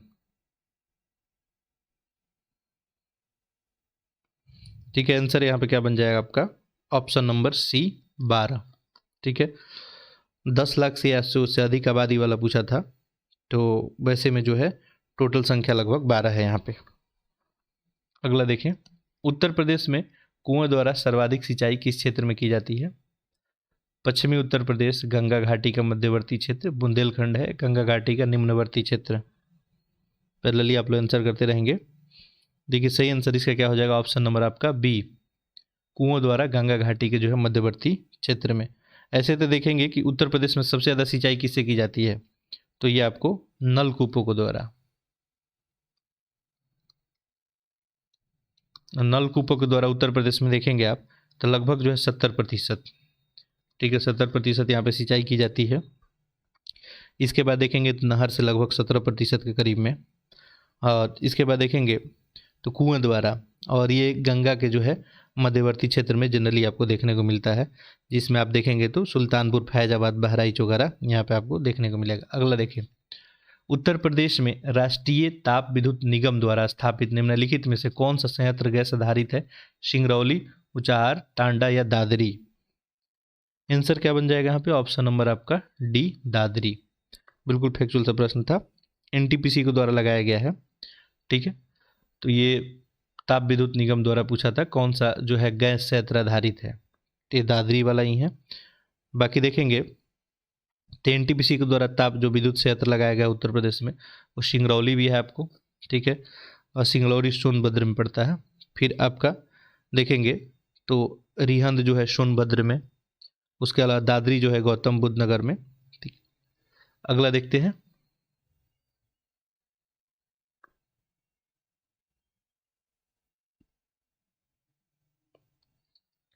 उत्तर प्रदेश पर्यटन नीति 2018 के तहत किस वर्ष तक उत्तर प्रदेश को देश का सबसे अधिक पसंदीदा पर्यटन स्थल बनाने का लक्ष्य रखा गया है? ठीक है, आप लोग आंसर कर लिए होंगे। सही आंसर क्या है? ऑप्शन नंबर बी यहाँ पे वर्ष 2023 तक।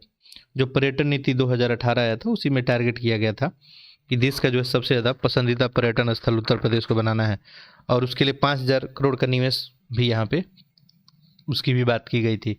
निम्नलिखित में से कौन सी गैस मृदा से प्राकृतिक रूप से निकलती है तथा सबसे महत्वपूर्ण इंडोर वायु प्रदूषक होती है? ये नेचुरली निकलती है मृदा से, ये पूछा गया है। देखिए, मोनोऑक्साइड है, कार्बन मोनोऑक्साइड, सल्फर डाइऑक्साइड है, रेडॉन है या मीथेन है? सही आंसर क्या बन जाएगा आपको यहाँ पे? Option number C, radon.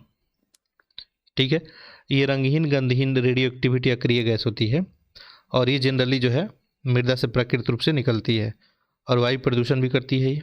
ठीक है, रेडॉन गैस ये काफ़ी खतरनाक होता है, इससे रक्त कैंसर भी होने का संभावना होता है। अगला देखिए, अम्ल वर्षा के लिए निम्नलिखित में से कौन सा पर्यावरण प्रदूषण उत्तरदायी है? अम्ल वर्षा के लिए आंसर करें इसका। देखिए, सही आंसर क्या बन जाएगा? Option number C, nitrous oxide और सल्फर डाइऑक्साइड। ठीक है, अम्ल का मात्रा जब अधिक होगा जल में तभी अम्ल वर्षा होगा, और वायुमंडल में जो है देखेंगे तो सल्फर और नाइट्रोजन इसके ऑक्साइड जो है यही जो है ये काम करते हैं। अगला देखिए, प्रश्न संख्या 60 पूछा गया है कि मॉन्ट्रियल प्रोटोकॉल कब से लागू हुआ था? अब इसके ऊपर भी चर्चा हुआ था पहले। ठीक है, तो आंसर आप लोग कर लिए होंगे। सही आंसर जो है 1989। ठीक है, मॉन्ट्रियल प्रोटोकॉल एक अंतर्राष्ट्रीय संधि है, इसके बारे में हम लोग बात किए थे, और ओजोन परत का जो संरक्षण है उसी के लिए जो है बात होता है इसमें। सितंबर 1987 में जो है आपको प्रोटोकॉल पर सहमति बनी थी और लागू किया गया था, ये पूछा गया था, तो 1989 होता। किस्सा राधा कन्हैया के लेखक जो है कौन है? देखिए, तो इसके लखनऊ के नवाब जो थे Wajid Ali Shah, option number C. अगला देखिए, निम्नलिखित राज्यों में से कौन एक 2011 की जनगणना के अनुसार कुल साक्षरता दर और नगरीकरण के स्तर की दृष्टि से भारत में दूसरे स्थान पे है? भारत में दूसरे स्थान पे पूछा गया। यहाँ पे ध्यान देंगे, प्रश्न में पूछा गया कुल साक्षरता दर भी है यहाँ पे और नगरीकरण भी है। अब साक्षरता दर तो आपको पता है, साक्षरता दर में केरल सबसे आगे है। ठीक है, केरल का साक्षरता दर 2011 के अकॉर्डिंग बात करें तो लगभग 94% के करीब में है। ठीक है, इसके बाद दूसरे पे है कौन? मिजोरम। मिजोरम कितने पे है आपको? 91.3%। ठीक है, तो यहाँ पे आपसे पूछा गया था कि दूसरे स्थान पे, ठीक है, नगरीकरण भी बात किया गया था, तो ये हो जाएगा। ठीक है, अच्छा, नगरीकरण की अगर बात करेंगे आप तो सबसे ज़्यादा नगरीकरण ये गोवा का है। ठीक है, पूरे भारत में यहाँ पे लगभग जो है देखेंगे तो 62%, और दूसरे नंबर पे बात करेंगे तो मिजोरम है 52% के करीब में। तो ये देखिए, दो डाटा पूछा गया था, साक्षरता दर में भी और नगरीकरण में भी, तब आंसर आपका मिजोरम बनता दूसरे पैदान पे। लेकिन आपसे पूछा जाता है कि बताइए साक्षरता में सबसे आगे कौन है, आप केरल आंसर करते। आपसे पूछा जाता है नगरीकरण में सबसे आगे कौन है, आप गोवा आंसर करते। अगला देखिए, ला नीना एक प्रति सागरीय धारा है जो उत्पन्न होती है, दक्षिणी प्रशांत महासागर है, उत्तरी है, पूर्वी हिंद महासागर या दक्षिणी? आंसर करें। देखिए, शीतल एक जलधारा है और इसका उत्पत्ति जो है ये दक्षिणी प्रशांत महासागर में होता है। निम्नलिखित में से कौन सी एक जल विद्युत परियोजना चीनाब नदी पर अवस्थित नहीं है? ठीक है, पूछा है कि नहीं है। पाकरडुल है, सलाल है, चुटल है, बगलिहार है? आंसर क्या होगा इसका? ऑप्शन नंबर आपका सी। ठीक है, चुटक जल विद्युत परियोजना जो है सुरू नदी पर अवस्थित है ये। ठीक है, चिनाब नदी पूछा गया था, बाकी सभी चिनाब नदी का ही प्रोजेक्ट है आपका। लोकसभा में एक दिन में तारांकित प्रश्नों की अधिकतम संख्या क्या हो सकती है? यहाँ पे मेंशन कर दिया गया है कि तारांकित प्रश्न कहीं बात है। अधिकतम संख्या क्या हो सकती है, तो अधिकतम 20 रखा जा सकता है। ठीक है, तारांकित प्रश्न आपको पता ही है कि इसमें जो है उत्तर आपको मौखिक रूप से देना होता है।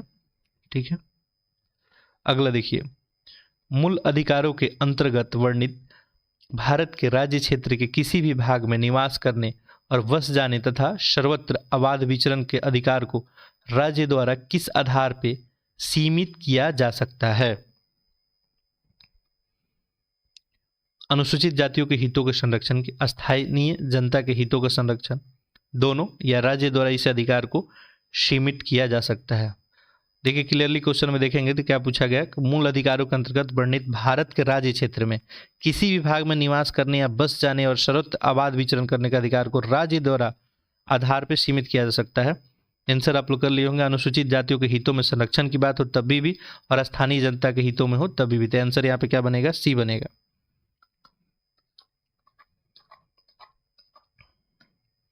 अगला है, निम्न में से कौन सा युग्म यहाँ पे सही नहीं है? एक तरफ जिला है और मंडल है। देखिए तो ये चंदौली जो है बनारसी दिया, हापुड़ मेरठ, शामली अलीगढ़ है, बदायूं बरेली। आप लोग इसके आंसर कर लिए होंगे। सही आंसर क्या हो जाएगा, ऑप्शन नंबर सी, शामली जो है ये सहारनपुर मंडल में आता है। ठीक है, तो मैप वाला देखिए, वो जो मैप वाला वीडियो है उससे इसमें 3 4 5 प्रश्न है और आपके एग्जाम में पूछा जाता है, तो आप एक बार जाके देख ले। बाकी यदि आपका पकड़ अच्छा है तो देखने की जरूरत कोई नहीं है।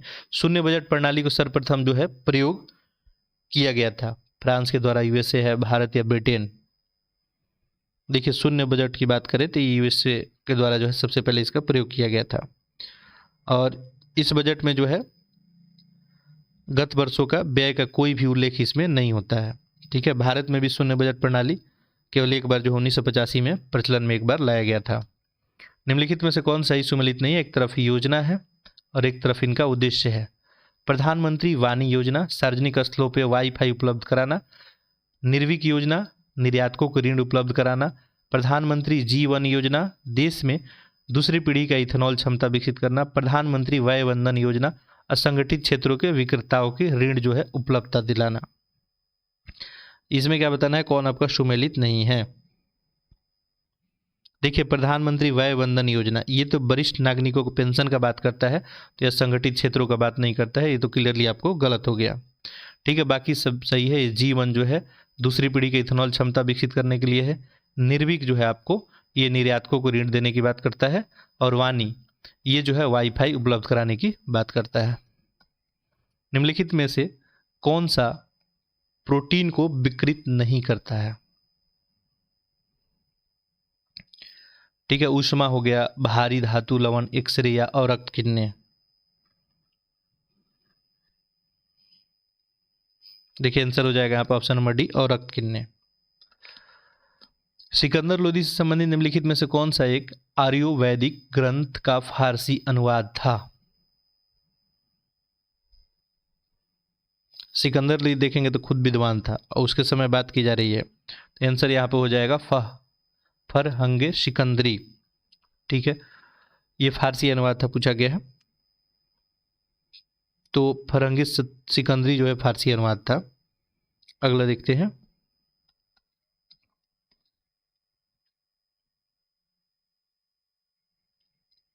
अगला पूछा गया कि निम्नलिखित में से किसने ये लिखा था कि भारत की मुक्ति महात्मा गांधी के नेतृत्व में नहीं होगी? ये बाल गंगाधर तिलक, एम ए जिन्ना, सुभाष चंद्र बोस या लॉर्ड इरविन?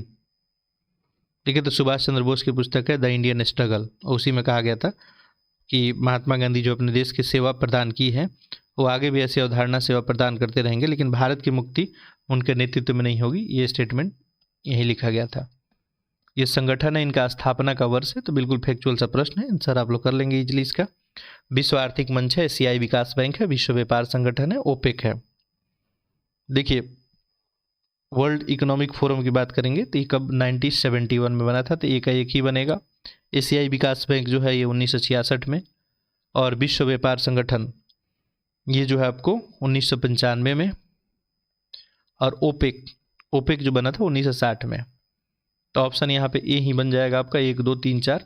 अगला देखिए, ये भी आपको सुमेलित करना है। ये जो सस्टेनेबल जो है डेवलपमेंट गोल है, तो उसमें लेकर टोटल 17 गोल है, आप सभी को पता होगा। तो उसमें किस गोल में कौन सी बातें लिखी गई है, बिल्कुल फैक्चुअल सा प्रश्न है, ये पूछा गया आपसे। जैसे SDG का गोल नंबर 6, 14, 13 और 11, इसको सुमेलित करना है। देखिए 6 नंबर जो गोल है क्या बात करता है, सभी के लिए स्वच्छ जल एवं सफाई की उपलब्ध सुनिश्चित कराना। तो यहाँ पे ऑप्शन नंबर ये 3 बन जाएगा इसका। 14 नंबर गोल क्या बात करता है, महासागर, समुद्र, समुद्री संसाधन का संरक्षण। तो यहाँ पे जो है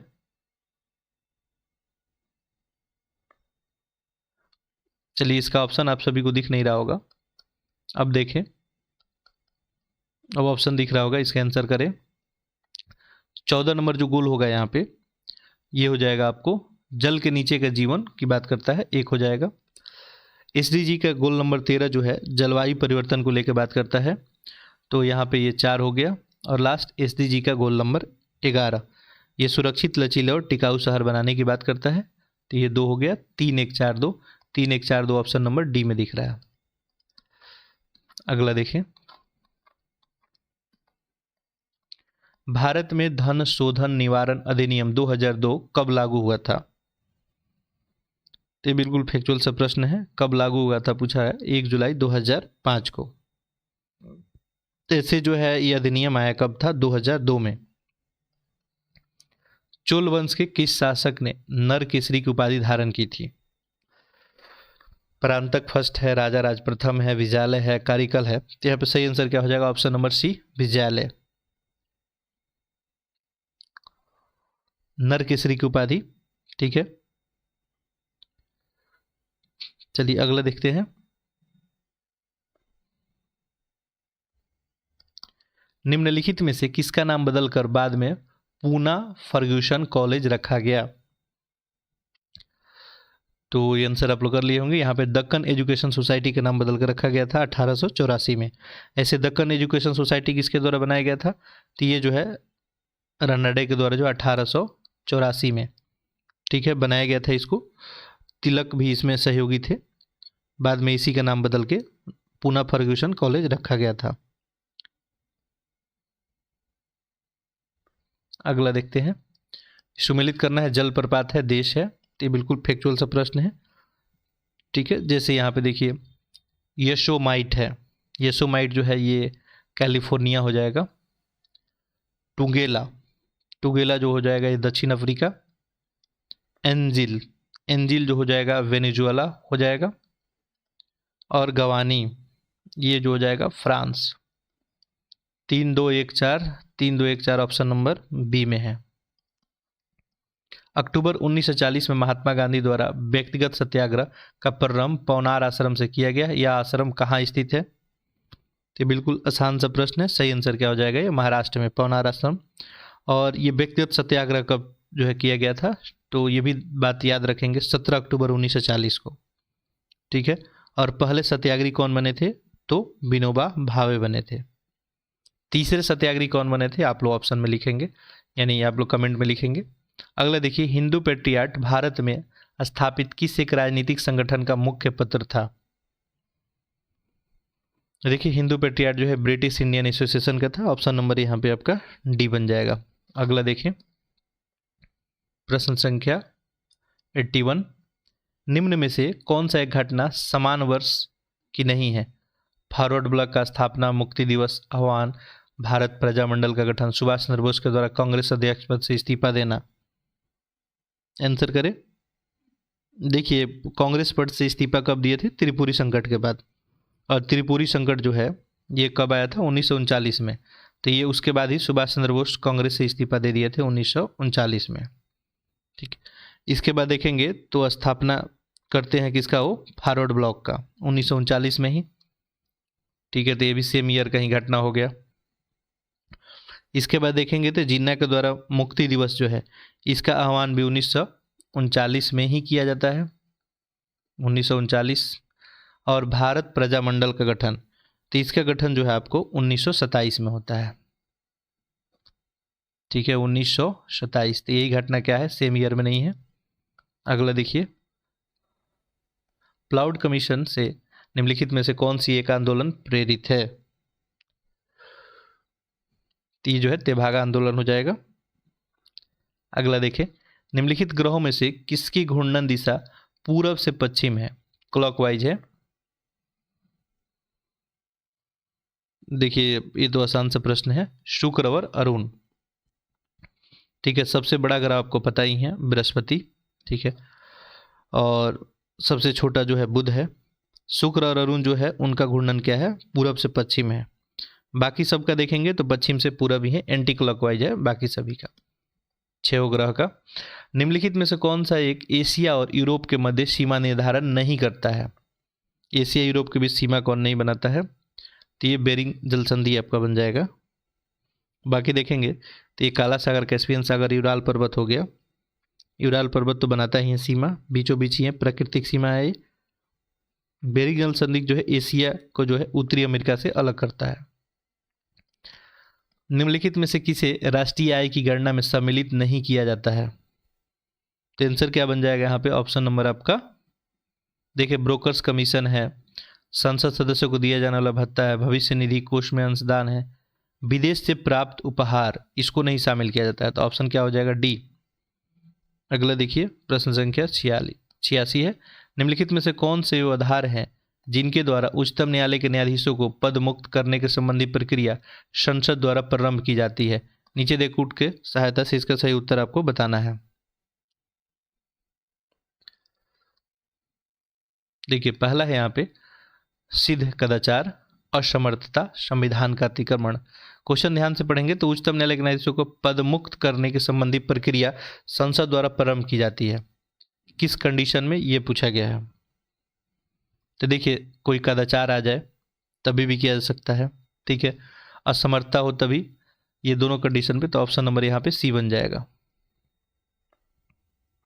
ठीक है, ये अच्छा प्रश्न था आपका। बाकी जो है संविधान का अतिक्रमण करने के आधार पर केवल जो है राष्ट्रपति पे महाभियोग चलाया जा सकता है, ये कंडीशन आप ध्यान रखेंगे।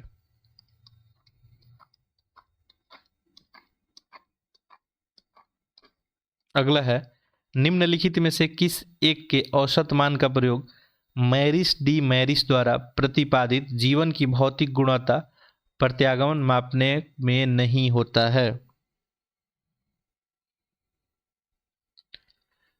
देखिए शिशु मृत्यु दर है, आय सूचकांक है, वयस्क साक्षरता दर है, जीवन प्रत्याशा है। सही आंसर क्या बन जाएगा, ऑप्शन नंबर बी यहाँ पे आय सूचकांक। अगला देखते हैं, देखिए ये जो क्वेश्चन पूछा गया था मॉरिस डी मॉरिस, तो इसमें जो है आर्थिक विकास को मापने के लिए जो है देश में शिशु मृत्यु दर हो गया, वयस्क साक्षरता हो गया, जीवन प्रत्याशा, इस सब इसका औसत मान का प्रयोग करते हैं, या आय सूचकांक इसमें नहीं करते। किस अनुच्छेद के अंतर्गत यह विशेष उपबंध किया गया है कि गोवा राज्य की विधानसभा में कम से कम 30 सदस्य होंगे, तो ये कहाँ बात किया गया है, विशेष उपबंध वाली, ये 371 आई में। ठीक है, बाकी देखेंगे तो यहाँ पे 371 एच भी है, ये अरुणाचल प्रदेश के लिए जो है विशेष उपबंध करता है, तो इसको भी ध्यान रखेंगे। ये 371 जी है आपको, और ये जो है मिजोरम के लिए विशेष उपबंध का बात करता है। ठीक है, मिजोरम अनुच्छेद 371 है, ये महाराष्ट्र और गुजरात के लिए विशेष उपबंध का बात करता है, महाराष्ट्र और जो है गुजरात। चलिए अगला देखते हैं, मानव मुख में लार का निर्माण प्रतिरक्षा के लिए किस प्रकार से संबंधित है। तो ये जो है काइकी रोग हो जाएगा यहाँ पे। अगला देखें प्रश्न संख्या 90, विद्युत जनित्र परिवर्तन करता है यांत्रिक को विद्युत में, विद्युत को यांत्रिक में, रसायन को यांत्रिक में, यांत्रिक को ध्वनि में। सही आंसर क्या बन जाएगा यहाँ पे, ऑप्शन नंबर आपका ए। सिंपल सा क्वेश्चन था विद्युत जनित्र के बारे में, यानी जनरेटर के बारे में पूछा गया था। जनरेटर क्या करता है, आपको मैकेनिकल एनर्जी को कन्वर्ट करता है विद्युत में। ये आपसे मोटर पूछ दिया जाता, क्या हो जाता, ये विद्युत ऊर्जा को यांत्रिक ऊर्जा में। आगे देखिए अनुसूची है और विषय है, चौथा, आठवां, तीसरा और 10वां सुमेलित करें। देखिए चौथी जो अनुसूची है इसमें राज्यसभा में स्थानों का आवंटन का बात किया गया है, तो एक का तो 3 बनेगा। 8वीं अनुसूची की बात करेंगे तो इसमें भाषा के बारे में बात की जाती है। तीसरी की बात करेंगे तो ये शपथ या प्रतिज्ञान के बारे में बताता है। तो ये 2 हो गया। और 10वां अनुसूची ये दल बदल 3 1 2 4 और 3 1 2 4 जो है आपका ऑप्शन नंबर सी में है। अगला देखते हैं प्रश्न संख्या 92। निम्नलिखित में से किस संशोधन अधिनियम के तहत राष्ट्रपति को भारत के किसी विशेष भाग पे राष्ट्रीय आपातकाल लागू करने का अधिकार प्रदान किया गया है? तो ये जो है आपका 42वां संविधान संशोधन, ठीक है, 1976। अगला देखिए,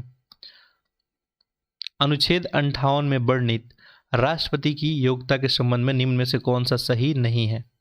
यानी राष्ट्रपति किसी व्यक्ति को बनना है तो उसके लिए क्या योग्यता होना चाहिए? और देखेंगे तो योग्यता का वर्णन किस आर्टिकल में किया गया आपको? 58 में। चलिए आंसर कीजिए इसका आप लोग।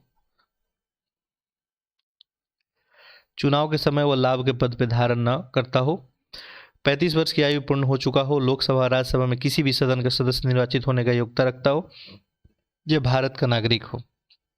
देखिए भारत का नागरिक तो होना ही चाहिए, 35 वर्ष कम से कम आयु होना चाहिए, चुनाव के समय कोई भी लाभ पद धारण नहीं होना चाहिए। लेकिन जहाँ तक योग्यता की बात करें तो लोकसभा का सदस्य निर्वाचित होने का योग्यता होना चाहिए, ना कि राज्यसभा। ये आपको गलत हो जाएगा। कनात सिंचाई व्यवस्था अपनाई गई है, कनात सिंचाई व्यवस्था अपनाई गई है। तो ये जो है देखेंगे तो ये व्यवस्था जो है आपको पहाड़ों को जो है जल के मैदानों में लेकर आकर सिंचाई की जाती है इसमें, और ये सिंचाई व्यवस्था आपको ईरान में। तो आंसर क्या बन जाएगा इसका? मध्य पूर्व में। उत्तर प्रदेश का एकमात्र परमाणु जो संयंत्र नरौरा, ये जो है किस जिले में स्थित है? नरौरा। नरौरा जो है आपको ये बुलंदशहर में, ठीक है, ध्यान रखेंगे। और ये जो है आपको 1 जनवरी 1991 तथा दूसरा शाखा 1992 में जो है प्रारंभ हुआ था। मेला है, आयोजन स्थल है, सुमिलित करना है, ध्रुपद है, पशु मेला है, शोरा मेला है। ये तो बिल्कुल फैक्चुअल सा प्रश्न है, ठीक है। 96 देखिए ध्रुपद मेला बनारसी में, पशु मेला बटेश्वर, शोरा मेला एटा में। तो यहाँ पे ऑप्शन आपका डी बन जाएगा। अगला देखते हैं, निम्नलिखित में से कौन सा भूकंप का प्रभाव है? धरातलीय है, विसंगति, मृदा द्रोण है, सुनामी है? आंसर करें। सही आंसर क्या हो जाएगा आपका यहाँ पे? भूकंप का प्रभाव तो धरातलीय विसंगति तो आ ही जाती है आपको, लैंडस्लाइड, ठीक है। मृदा का जो है द्रवण हो जाता है, भी सही है, सुनामी भी सही हो जाएगा, ऑप्शन डी हो जाएगा। अगला है, fast past the post system में वह प्रत्याशी विजयी घोषित किया जाता है जिसे? First past the post system, ठीक है, फर्स्ट पास्ट द जो है आपको पोस्ट सिस्टम। तो इसमें आंसर क्या बन जाएगा आपका? देखिए अन्य सभी प्रत्याशियों से अधिक मत प्राप्त होते हैं, ठीक है। इसमें जो है प्रत्याशी जो अन्य सभी प्रत्याशियों से अधिक मत प्राप्त होता है उसे ही विजयी घोषित किया जाता है।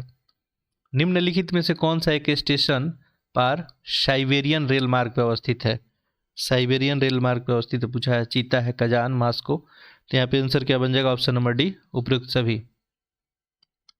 अगला देखिए, एथमाइड नामक अस्थि मानव शरीर के किस भाग में पाई जाती है? तो ये जो कहाँ पे? आपको नाक में। अगला देखिए, निम्नलिखित में से किसे मानव शरीर में ऊर्जा उत्पादन की श्रेणी में रखा गया है? विटामिन, कार्बोहाइड्रेट, प्रोटीन या जल? तो बहुत आसान सा प्रश्न है। देखिए विटामिन तो ऊर्जा नहीं देता आपको, प्रोटीन भी नहीं देता, जल यहाँ पे कार्बोहाइड्रेट हो जाएगा, ठीक है। कार्बोहाइड्रेट ही हमें ऊर्जा देता है, आपको ये पता है। 60 से 70% ऊर्जा हमको यहीं से मिलता है, ठीक है। तो इसीलिए इसको ऊर्जा उत्पादक श्रेणी में रखा गया है। अगला देखिए, बाकी विटामिन जो है क्या करता है आपको? तो विटामिन तो आपको ये एक तरह से जो है आपको रेट बढ़ाने का काम करता है, यानी ये सहायता का काम करता है, ठीक है। इसका काम जो है जल का काम आपको पता ही है। अगला देखिए, निम्नलिखित जनजातियों में कौन सी एक पामीर पठार के क्षेत्रों में निवास करती है? किर्गिज है, वार है, उकागिर है, माओरी है। सही आंसर क्या हो जाएगा? Option number A Kyrgyz. Kyrgyz जो है ये मध्य एशिया में आपको। बाकी देखिए यहाँ पे बोअर दिया है, ये जनजाति जो है आपको दक्षिण अफ्रीका के ऑरेंज फ्री स्टेट में निवास करती है। ये माओरी जो है आपको न्यूजीलैंड में। निम्नलिखित में से कौन सा भूगर्भ की जानकारी का प्रत्यक्ष साधन है? यहाँ पे देखिए क्या पूछा गया है कि प्रत्यक्ष साधन पूछा गया है, तो आंसर आप लोग कर लेंगे। वो ज्वालामुखी है, ज्वालामुखी अंदर से निकलता है, जो भी मटेरियल वगैरह अंदर से निकलता है वो एक प्रत्यक्ष प्रमाण है। ठीक है, बाकी ये सब जो है अप्रत्यक्ष है। आगे देखते हैं प्रश्न संख्या 104।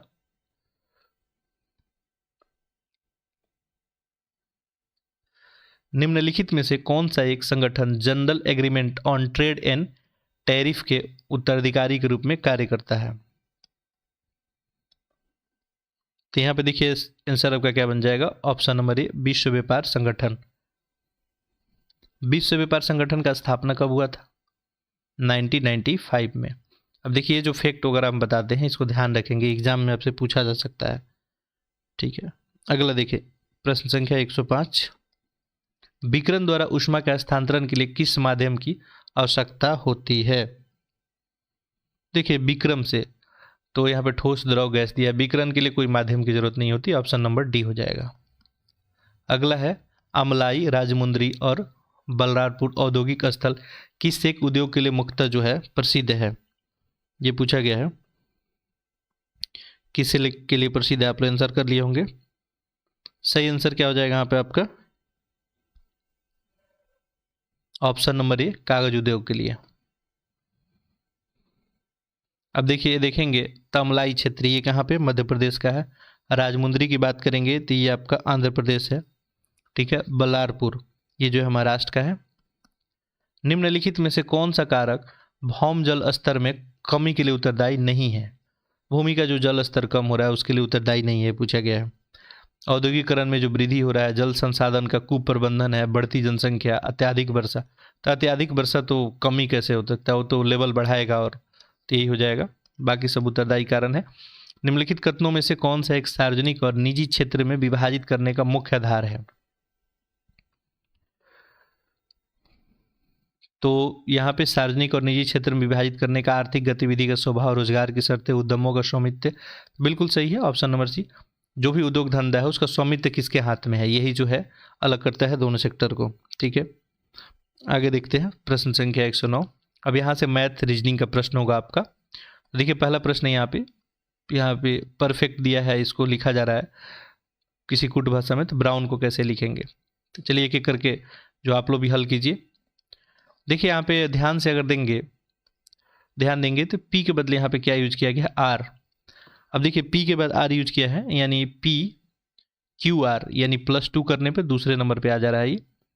फिर देखिए यहाँ पे ई के बाद जो है जी इस्तेमाल हुआ है। ठीक है, और ई एफ जी यानी यहाँ भी +2 ही है। फिर देखिए यहाँ पे आर है, और आर के बदले क्या इस्तेमाल किया गया है? यू।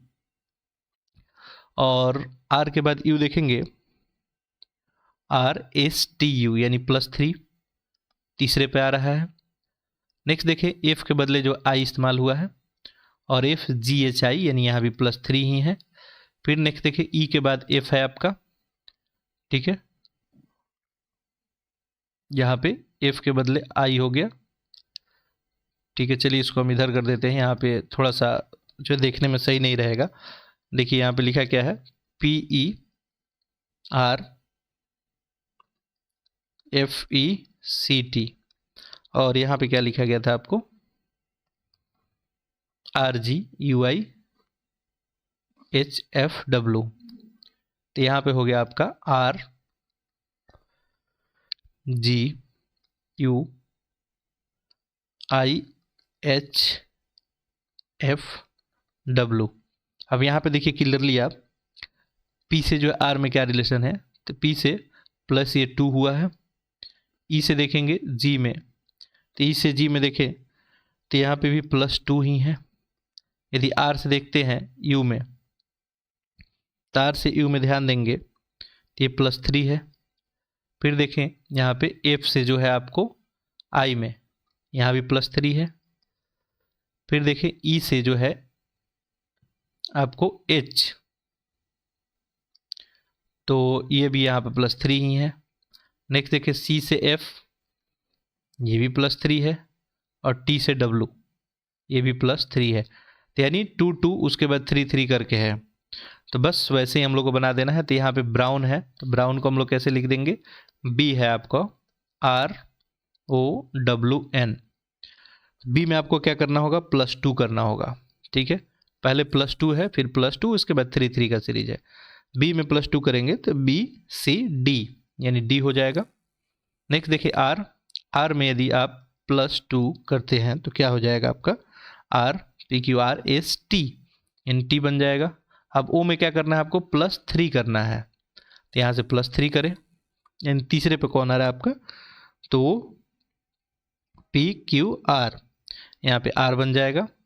वैसे ही ये W को देखेंगे तो क्या बन जाएगा आपका WXYZ, यहाँ पे Z बन जाएगा, और लास्ट में N बचा तो NOPQ, यहाँ पे Q बन जाएगा। तो DTRZQ, और DTRZQ कहाँ पे है आपको, ऑप्शन नंबर आपका ये जो है D। चलिए अगला प्रश्न देखिए। यहाँ पूछा गया है कि सबसे छोटी अभाज्य पूर्णांक जो ऋणात्मक न हो। सबसे पहले क्या पूछा गया है, अभाज्य होना चाहिए। तो आपको पता है अभाज्य संख्या किसको बोलते हैं, ठीक है, यानी प्राइम नंबर के बारे में पूछा जा रहा है। तो वैसी संख्या जो केवल अपने आप से विभाजित होती है या तो 1 से, ठीक है, तो ये ऋणात्मक भी नहीं होनी चाहिए, सबसे छोटी भी होनी चाहिए। तो ये कौन है आपका 2, ठीक है। और 2 जो है एक ऐसा संख्या है, ये अभाज्य भी है और ये सम भी है, ठीक है, और केवल यही है एक ऐसा, ये सम संख्या भी है, ठीक है, ये आपको अभाज्य संख्या भी है। अच्छा, इसके अलावा आपको कोई नंबर नहीं मिलेगा जो इवन नंबर भी हो और अभाज्य भी हो, ठीक है। बाकी इसके बाद तो आपका 3 हो गया, 5 हो गया, 7 हो गया, 9, 11, 13, ठीक है। चलिए आप लोग कमेंट में लिखेंगे 1 से लेके और 100 के बीच कितनी अभाज्य संख्या आएगी, ठीक है। चलिए अगला प्रश्न देखते हैं। अगला प्रश्न है, एक टेस्ट में 6 विद्यार्थियों द्वारा प्राप्त अंक है, विद्यार्थियों की संख्या जिनके अंक औसत से अधिक होंगे वो कौन होंगे। तो देखिए सबसे पहले तो आपको औसत निकाल लेना होगा। यहाँ पे एक तो यहाँ पे दिया है आपका 12, औसत निकालने के लिए सभी को ऐड करें, नंबर से डिवाइड कर दें। 12 है, 25 है, 18 + 18 + 20 + 22, यहाँ पर नंबर कितना है 1 2 3 4 5 6, 1 2 3 4 5 6, 6 से डिवाइड कर दे, बस यहाँ पे ऐड करना है। ये 2 हो गया, 2 8 10, 10 8 18, 18 5 23, 23 2 25।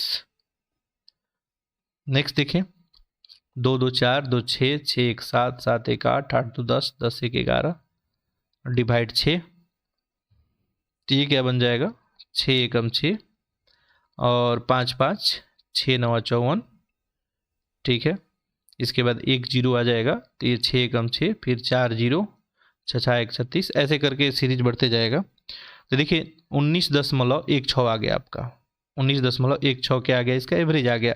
अब 19.6 से अधिक कौन कौन है, तो यहाँ पे क्लियरली आपको दिख रहा होगा, ये 12 तो नहीं है, 25 है, एक नंबर मिल गया, दूसरा ये 20 मिल गया, और ये 22 मिल गया। तो 3 ऐसे नंबर मिले जो एवरेज से क्या है अधिक है। तो आपका आंसर क्या हो जाएगा, ऑप्शन नंबर सी। अगला देखें, प्रश्न संख्या 112, आंसर आप लोग पैरेलली मेरे साथ करते रहें। देखिए यहाँ पे जो है आपको बताना है कि क्या होगा इसमें। देखिए सबसे पहले देखेंगे तो इसे हम लोग लिख देते हैं, यहाँ पे D, पहला D है, तो यहाँ पे हम लोग क्या फिल करें, D, पहले में D फिल कर देते हैं, तो ये DDC बन गया।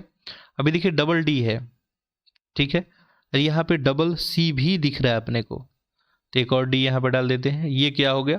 अब देखिए आपको दिखेगा एक पैटर्न दिखेगा, ये डबल D C हो गया पहला पेयर। दूसरा देखेंगे तो ये ट्रिपल D और डबल C हो गया। तो चौथा क्या होना चाहिए, 4 टाइम्स D और 3 टाइम्स C, क्लियर है। तो यहाँ पे देखिए ये 2 टाइम्स D है, एक टाइम तो यहाँ पे D ही आएगा और यहाँ पे एक C ही आएगा। तो देखिए आपका आंसर क्या बन गया, D D D और C, और ये ऑप्शन नंबर बी में। अगला देखिए प्रश्न संख्या 113, रिक्त स्थान पे बताना है क्या होगा, यानी 9 4 और इसके बाद 20 यहाँ पे लिखा गया है, 8 5 है, 12 लिखा गया है, तो 7 6 है, तो यहाँ पे क्या लिखा जाएगा। ठीक है, देखिए ये सब क्वेश्चन थोड़ा सा डिफिकल्ट होता है। तो यहाँ पे देखिए क्या होगा, 9 और 4 13, ठीक है, 9 + 4 13 होगा। अब दोनों को जोड़ के तो 20 नहीं आ रहा है, चलिए यहाँ पे 20 को भी ऐड करते हैं, तो 9 4 13 और 20 कितना हो गया आपका, ये 33 हो गया, 33। नेक्स्ट देखते हैं, 8 5 13 हो गया, 13 12, ये टोटल कितना आ जाएगा, 25। तो यहाँ पे देख सकते हैं ये 25 जो है 33 से कम है, कितना कम है ये, तो 5 और 3 8 कम है ये। ठीक, तो अगर इसमें से अगर 8 कम करते हैं, अगर इसी सीरीज को फॉलो करेंगे, तो 25 में से 8 अगर आप कम करेंगे तो कितना आ जाएगा, 17, और ये तीनों ऐड करने पर 17 आना चाहिए। तो हम लोग देख लेते हैं, ये 7 + 6 प्लस इसके जगह पे हम लोग x लिख देते हैं = 17, तो 7 6 13 हो गया, x = क्या हो गया, 17 - 13, यानी x का वैल्यू क्या हो गया, 4। आंसर आपका बी बन जाएगा। अगला देखिए, 6 24 60 120 है। अब देखिए यहाँ पे सीरीज जो है थोड़ा इंक्रीज हो रहा है स्पीड में, तो इसका मतलब ये हो सकता है स्क्वायर क्यूब वगैरह करके बढ़ाया गया होगा। सीरीज धीरे धीरे बढ़े, समझिए प्लस माइनस किया गया है। अगर सीरीज काफ़ी रफ्तार में बढ़ रहा है, ठीक, हम 1 लिख रहे हैं, फिर इसके बाद मान लीजिए 4 लिख रहे हैं, फिर 16, फिर 64 लिख रहे हैं, तो देखिए सीरीज कितने रफ्तार से बढ़ रहा है। तो ऐसे में जो है हम लोग क्या करते हैं, यहाँ पे स्क्वायर क्यूब वगैरह करके ऑपरेशन करके देखते हैं। तो यहाँ पे देखिए क्या होगा, 6 है सबसे पहले, 6 को कैसे लाया गया होगा, देखिए पहले 6 है, फिर 24 है, 60 हो गया, 120। देखिए 6 को जो है 2 का क्यू लिख देते हैं, -2 कर देते हैं, 2 का क्यू 8 होता है, 8 - 2 6। 24 को कैसे हम लोग लिखेंगे, तो यहाँ पे 3 का क्यूब कर देते हैं, 27 होता है, और 27 से 24 आया है, तो यहाँ पे ये 3 माइनस कर देते हैं, 27 - 3 24, ठीक है, 24 आ जाएगा। अब देखिए ये 4 का क्यूब कर देते हैं, 4 का क्यूब 64 होता है, और इसमें से -4 करते हैं, तो 64 - 4 60 ही आ गया। 120 को देखें तो ये 5 का क्यूब करते हैं और -5 करते हैं, तो 125 माइनस, ठीक है, सही आ गया। इसका मतलब नेक्स्ट आएगा क्या आपका, तो नेक्स्ट आएगा 6 का क्यूब और -6। 6 का क्यूब होता कितना है, 216, और -6, तो 216 - 6 करेंगे 210, ठीक है। तो आपका आंसर यहाँ पे क्या बन जाएगा, 210, यानी ऑप्शन नंबर आपका बी। अगला देखें, अगला प्रश्न है यहाँ पे, बी के बदले यहाँ पे ई लिखा हुआ है, तो बी से ई में देखें क्या रिलेशन दिख रहा है, बी सी डी ई, यानी यहाँ पे क्लियरली आपको दिख रहा है ये तीसरे पे आ रहा है, ठीक है, तो ये +3 पे आ रहा है। फिर ओ से देखें आर में, ओ पी क्यू आर, यहाँ पे आप क्या देख रहे हैं, तो ये भी तीसरे पे ही आ रहा है, तो हम लोग क्या करें, यहाँ पे ए को प्लस तीसरे पे देखें क्या आएगा, तो ए के बाद जो है +3 पे करेंगे डी आ जाएगा, एन के बाद +3 करें N O P Q, Q आ जाएगा। देखिए डी और क्यू आ गया, डी और क्यू ऑप्शन में एक ही जगह दिख रहा है, ए ऑप्शन में, आगे करने की जरूरत नहीं है, ऑप्शन ए करके आप निकल सकते हैं आगे। एक आदमी एक महिला से कहा कि आपके भाई का एकमात्र पुत्र मेरी पत्नी का भाई है, और महिला उस आदमी की पत्नी से किस प्रकार संबंधित है, ठीक है। चलिए तो इसका आंसर आप लोग कर सकते हैं, चलिए इसको सॉल्व करते हैं। एक महिला ने एक आदमी से कहा, एक आदमी ने एक महिला से कहा, ठीक है, तो चलिए एक पहले आदमी हो गया अपना, और ये आदमी जो है किसी महिला से कह रहा है, कोई एक महिला हो गई, तो आदमी जो है एक महिला से क्या कहा, आपके भाई का एकमात्र पुत्र, यानी इस महिला जो है इसका भाई, महिला के भाई का एकमात्र पुत्र, यानी जो भी ये पर्सन है इसका एकमात्र पुत्र,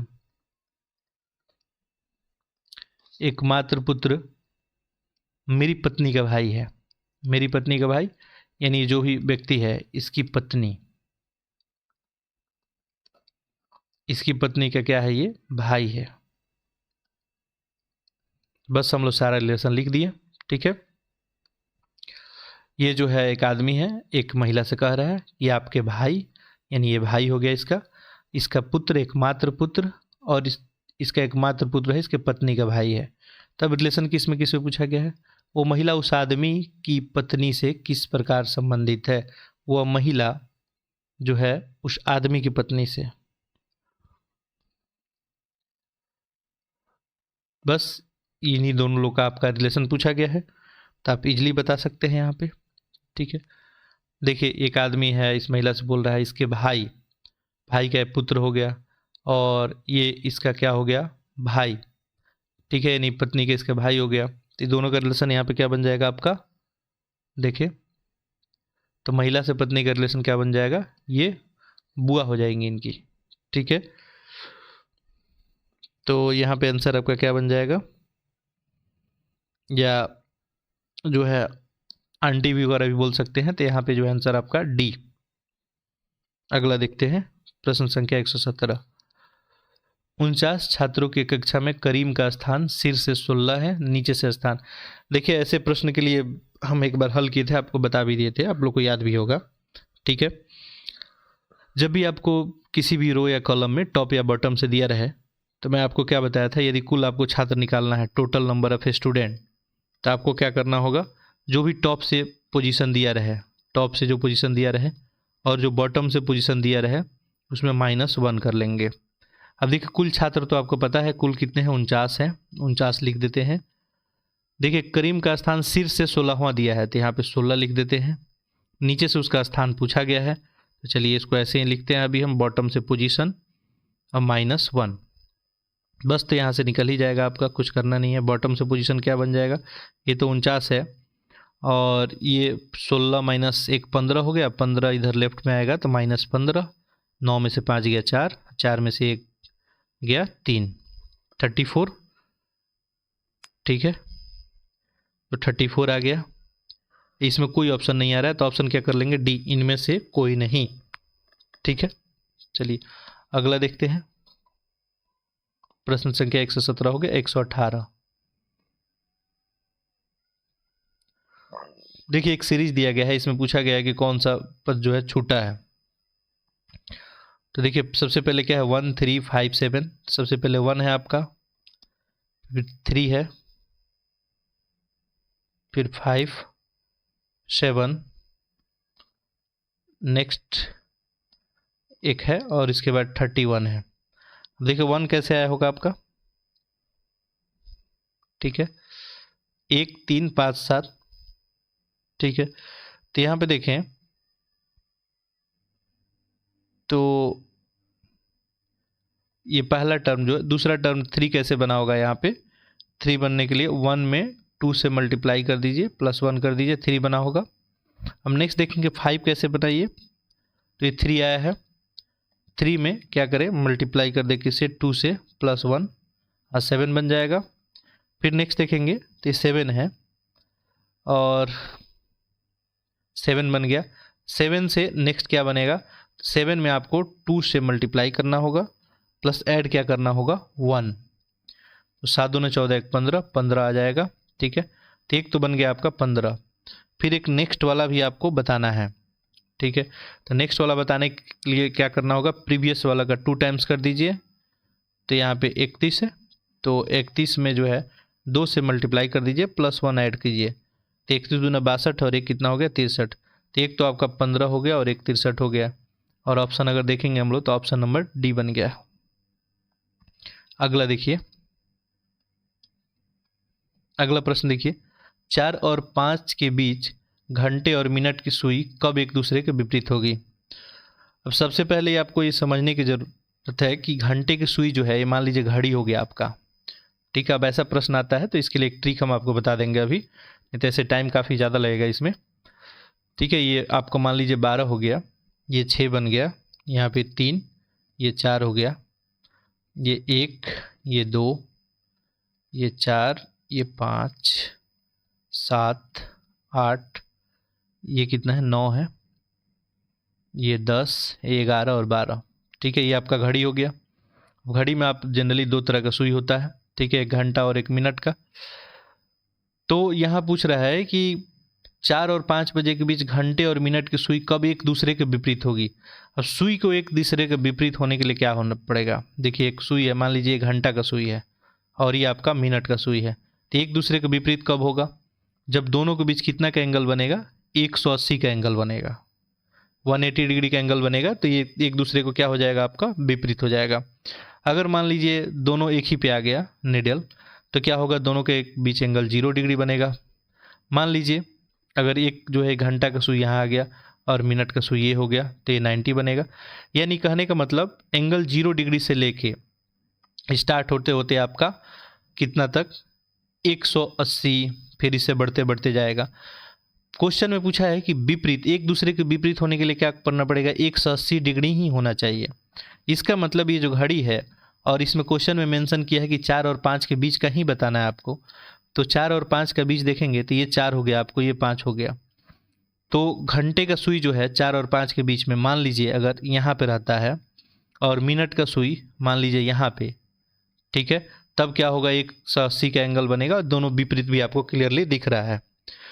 तो ये टाइम जो है कब होगा, ठीक है, तो आपको यही बताना है। तो ये देखिए, अप्रॉक्स तो दिख रहा है कि 4 बज के जो है ये 50 के आसपास होगा, इसी के आसपास होगा।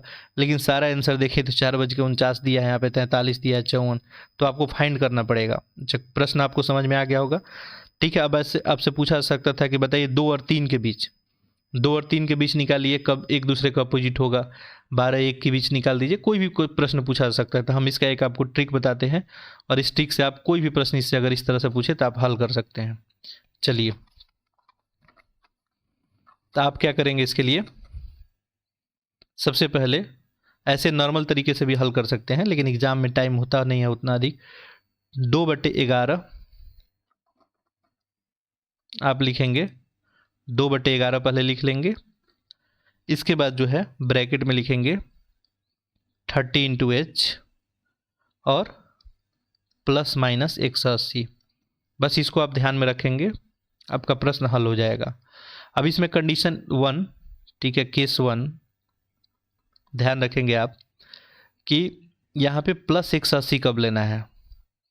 +180 लेना है जब आपसे 6 से पहले का समय पूछा जाए, ठीक है।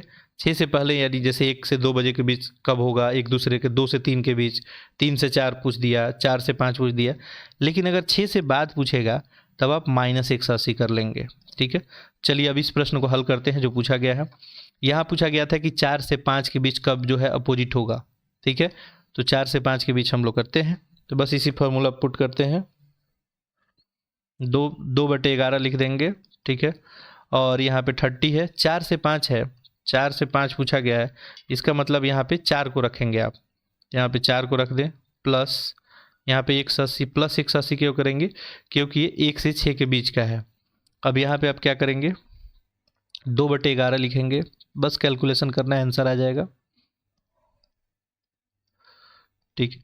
ये 3 चौके 12, 120 हो गया, प्लस ये 180 हो गया, यानी ये कितना आ गया, 0, 8 2 10, 300 × 2/11, यानी ये कितना बन गया, 600/11, 600/11 बन गया। बस इसको सॉल्व करें तो ये 11 × 5 = 55, ठीक है, 11 × 5 = 55 हो गया, 5 0, यानी 11 चौका 44, और ये 6/11, ठीक है, इतना आ गया।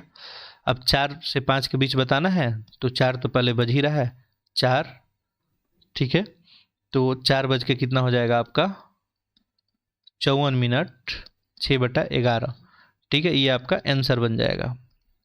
तो यहाँ पे देखिए आंसर देखते हैं, ऑप्शन नंबर क्या बन जाएगा आपका, सी, ठीक है। मान लीजिए आपसे यही प्रश्न रहता और इसमें पूछ देता आपसे 7 से 8 के बीच में, ठीक है, सेम प्रश्न वही रहता, 7 से 8 रहता, तो आप क्या करते, फॉर्मूला सेम ही रखते, ठीक है, 2/11 ही रखते, ठीक है, 30 ही रखते। 7 से 8 में तो 7 लिख देते, यहाँ पे -180 कर देते हैं, ठीक है। चलिए अगला प्रश्न देखते हैं। अगला है, देखिए यदि समर को जो है रनर कोड दिया जाता है तो विंटर का कोड आपको बताना है। तो यहाँ पे देखना है आखिर ये कैसे लिखा है। एस को देखिए आर लिखा है, तो एस से जैसे एक पहले जाएंगे आप तो आर आ जाएगा, लेकिन यू को एज इट इज यू ही लिखा है। एम को एन लिखा है यानी एक प्लस किया है, फिर एम को एन प्लस किया है, ई को ई ही लिखा है और आर को आर। तो बस आपको कुछ नहीं करना है, डब्लू से एक पहले लिखें। डब्लू से एक पहले क्या हो जाएगा आपका भी हो जाएगा। इसके बाद देखें दूसरा डिजिट आपको सेम लिखा है, यहाँ पे दूसरा जो लेटर है ये सेम ही है, तो आई सेम ही हम लोग करेंगे, ठीक है। इसके बाद देखिए आपको आंसर करने की ज़रूरत भी नहीं थी, ऑप्शन यही हो जाता क्योंकि वी आई से कोई ऑप्शन है नहीं। फिर भी देखें एम है तो एम को एन लिखा है, तब एन को क्या लिखेंगे नेक्स्ट वाला, तो एन के बाद ओ हो जाएगा। टी है, टी के बाद नेक्स्ट वाला यू हो गया, और ई को ई और आर, तो ऑप्शन नंबर सी बन गया। चलिए, तो ये आपका जो है मैथमेटिक्स और रीजनिंग का प्रश्न था। अब यहाँ से जो है आपका करंट अफेयर का प्रश्न है, तो एक एक प्रश्न को करें। जुलाई 2023 में एडगर जो है रिकेविक्स निम्नलिखित में से किस यूरोपीय देश के राष्ट्रपति बने, ठीक है। तो ये जो है किसके बने हैं, लाटविया के बने हैं। अगला है 2023 जुलाई 2023 में ऑल इंडिया टाइगर जो है एस्टिमेशन रिपोर्ट 2022 के अनुसार देश में बाघों की सर्वाधिक संख्या कितनी है। तो ये कितनी है, आपको कितनी नहीं पूछा गया, कहाँ पे है, तो मध्य प्रदेश है। ऐसे संख्या पूछा जाता तो क्या बताते आप। तो अभी जो है हाल फिलहाल बाघों का संख्या कितना है, तो लगभग 3,500 करीब में है, 3,682 है, ठीक है। तो देश में बाघों का संख्या इतना है। इसमें सबसे ज़्यादा बाघ कहाँ पे है, मध्य प्रदेश में, ठीक है। और मध्य प्रदेश में देखेंगे तो लगभग 785। अगला देखिए, जुलाई 2023 में इकोनॉमिक इंटेलिजेंस यूनिट द्वारा जारी ग्लोबल जो है लिबिलिटी इंडेक्स 2023 में विश्व के रहने योग्य उत्तम शहरों में सूची में कौन सा शहर शीर्ष पे है। तो इसमें पूछा गया कौन शीर्ष पे है, तो आंसर आप लोग कर लिए होंगे। सही आंसर क्या हो जाएगा, ऑप्शन नंबर ए वियना, ठीक है। लेक्चर को आप लोग जो है अधिक से अधिक शेयर कर देंगे ताकि ज़्यादा से ज़्यादा लोगों के पास पहुंच जाए। देखिए जुलाई 2030 में हेली शिखर सम्मेलन 2030 इसका आयोजन कहाँ किया गया, तो हेली का आयोजन कहाँ किया गया, खजुराहो मध्य प्रदेश में।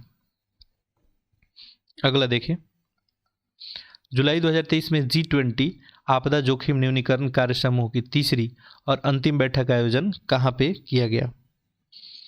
तो इसका आयोजन आपको कहाँ किया गया है, तो ये चेन्नई में। अगला देखते हैं, जुलाई 2023 में भारत की अध्यक्षता में संपन्न हुए 23वें शंघाई सहयोग शिखर सम्मेलन में किस देश को अतिथि के रूप में आमंत्रित किया गया था, फ्रांस, तुर्कमेनिस्तान, ईरान या इराक। आंसर क्या बन जाएगा, ऑप्शन नंबर बी तुर्कमेनिस्तान। जून 2023 में विश्व आर्थिक मंच द्वारा जारी वैश्विक लैंगिक अंतराल रिपोर्ट में भारत का स्थान पूछा गया है, कौन सा होगा। आंसर करें, ग्लोबल जो है जेंडर गैप रिपोर्ट 2023 के अकॉर्डिंग। तो इसमें भारत का रैंक क्या रहा था, 127। टॉप पे कौन रहा था, आइसलैंड, ये भी थोड़ा याद रखेंगे। विश्व भर में शरणार्थियों की स्थिति के प्रति जागरूकता बढ़ाने के उद्देश्य से निम्न में से यूएन महासभा द्वारा किस तिथि को विश्व शरणार्थी दिवस मनाया गया। तो ये जो है 20 जून को जो है विश्व शरणार्थी दिवस मनाया जाता है। इसका थीम था आपकी बार का होप अवे फ्रॉम होम। अगला देखें, जून 2023 में किस राज्य सरकार द्वारा अंत्योदय परिवार की सामाजिक वित्तीय सुरक्षा प्रदान करने के उद्देश्य से दयालु योजना के तहत 57 राशि जारी की गई। तो ये जो है हरियाणा में। अगला देखें, प्रश्न संख्या 130, भारत में लचीले पशु स्वास्थ्य क्षेत्र में मार्ग प्रशस्त करने के लिए किस पोर्टल का प्रारंभ केंद्रीय मत्स्य पालन, पशुपालन और डेयरी मंत्रालय द्वारा जो है जून 2023 में किया गया। तो ये जो है नंदी, ठीक है, नंदी नाम का एक पोर्टल जो है केंद्रीय मत्स्य पालन और पशुपालन डेयरी मंत्रालय द्वारा बनाया गया है। जुलाई 2023 में स्टार्टअप 2020 शिखर सम्मेलन 2023 का आयोजन कहाँ पे संपन्न हुआ। तो ये जो है आपका गुरुग्राम हरियाणा में। जून 2023 में भारत और किस देश के नौसेना के मध्य समुद्री साझेदारी अभ्यास 2023 संपन्न हुआ। तो ये जो है फ्रांस, समुद्री साझेदारी अभ्यास भारत और फ्रांस के नौसेना के बीच संपन्न हुआ। और ये भी पूछा सकता है इसका आयोजन स्थल कौन सा था, तो बंगाल का खाड़ी। जुलाई 2023 में आए तालीम नाम के चक्रवाती तूफान में कौन सा देश प्रभावित हुआ था, तो इससे जो कौन हुआ था, चीन। अगला देखते हैं, निम्नलिखित में से किस तिथि को चंद्रयान 3 मिशन का सफल प्रक्षेपण किया गया था, तो ये जो है आपको चंद्रयान 3 का किस डेट को पूछा था, 14 जुलाई, काफ़ी आसान सा है। और ये जो है पहुंचा कब था, ठीक है, ये भी आप जो है लिखेंगे, ठीक है, किस दिन पहुंचा था कमेंट में लिखेंगे। जुलाई 2023 में निम्नलिखित में से किस राज्य के शासित प्रदेश में मानसिक स्वास्थ्य को समर्पित भारत का पहला चैटबॉट टेलीमानस जारी किया गया, तो ये जम्मू कश्मीर के द्वारा। अगला देखते हैं, जुलाई 2023 में भारतीय नौसेना द्वारा INS कृपाण युद्धपोत किसको सौंपा गया, तो ये जो है किसको सौंपा गया, वियतनाम को। अगला देखते हैं, जीमेक्स 2023 है मानव रहित ड्रोन, हथियारों की प्रदर्शनी, डाक टिकट की प्रदर्शनी या समुद्री युद्धाभ्यास, तो आसानी से आप लोग कर सकते हैं। ऑप्शन नंबर डी समुद्री युद्धाभ्यास है, किसके किसके बीच, भारत और जापान के बीच। जुलाई 2023 में वैश्विक निवेश रिपोर्ट 2023 के अनुसार वर्ष 2022 में शीर्ष प्रत्यक्ष विदेशी निवेश अंतर पर वाले देशों में यूएस से प्रथम स्थान पे है। ये रिपोर्ट जो है जारी की जाती है, ये जो वैश्विक निवेश रिपोर्ट है किसके द्वारा जारी की जाती है पूछ रहा है, तो ये जो है UNCTAD के द्वारा, ठीक है। अगला देखते हैं, जुलाई 2023 में निम्नलिखित देशों में से कौन सा एक देश सुपर मार्केट में सिंगल यूज प्लास्टिक उत्पाद बैग पे प्रतिबंध लगाने वाला विश्व का पहला देश बना, तो ये जो है न्यूजीलैंड बना था। अगला देखें, जुलाई 2023 में निम्नलिखित शहरों में से कौन सा EPR क्रेडिट प्राप्त करने वाला देश का पहला शहर निकाय बना, तो ये जो है इंदौर, ठीक है। तो ध्यान रखेंगे EPR विस्तारित उत्पादक जो उत्तरदायित्व की बात की गई है, ठीक है। एक्सटेंडेड जो है प्रोड्यूसर रिस्पॉन्सिबिलिटी, तो इसको ये जो है इंदौर। चलिए 140 प्रश्न फिनिश हुआ। बाकी आपके कोई फीडबैक कमेंट होगा तो आप कमेंट बॉक्स में लिखेंगे, ठीक है। इसको अधिक से अधिक आप लोग शेयर कर देंगे। देखिए कोई अपना कोई टीम नहीं है प्रॉपर, तो आप इसे अधिक से अधिक शेयर कर देंगे। बाकी PDF के लिए थोड़ा धैर्य बना के रखेंगे, PDF मैं जल्द से जल्द अपलोड कर दूंगा। जो भी अभी लेटेस्ट 4-5 टेस्ट हुआ है उसका मैं एक ही दिन PDF आपको दे दूंगा, ठीक है। चलिए तो फिर हम लोग नेक्स्ट टेस्ट सीरीज में मिलते हैं, तब तक के लिए आप सभी का बहुत बहुत धन्यवाद।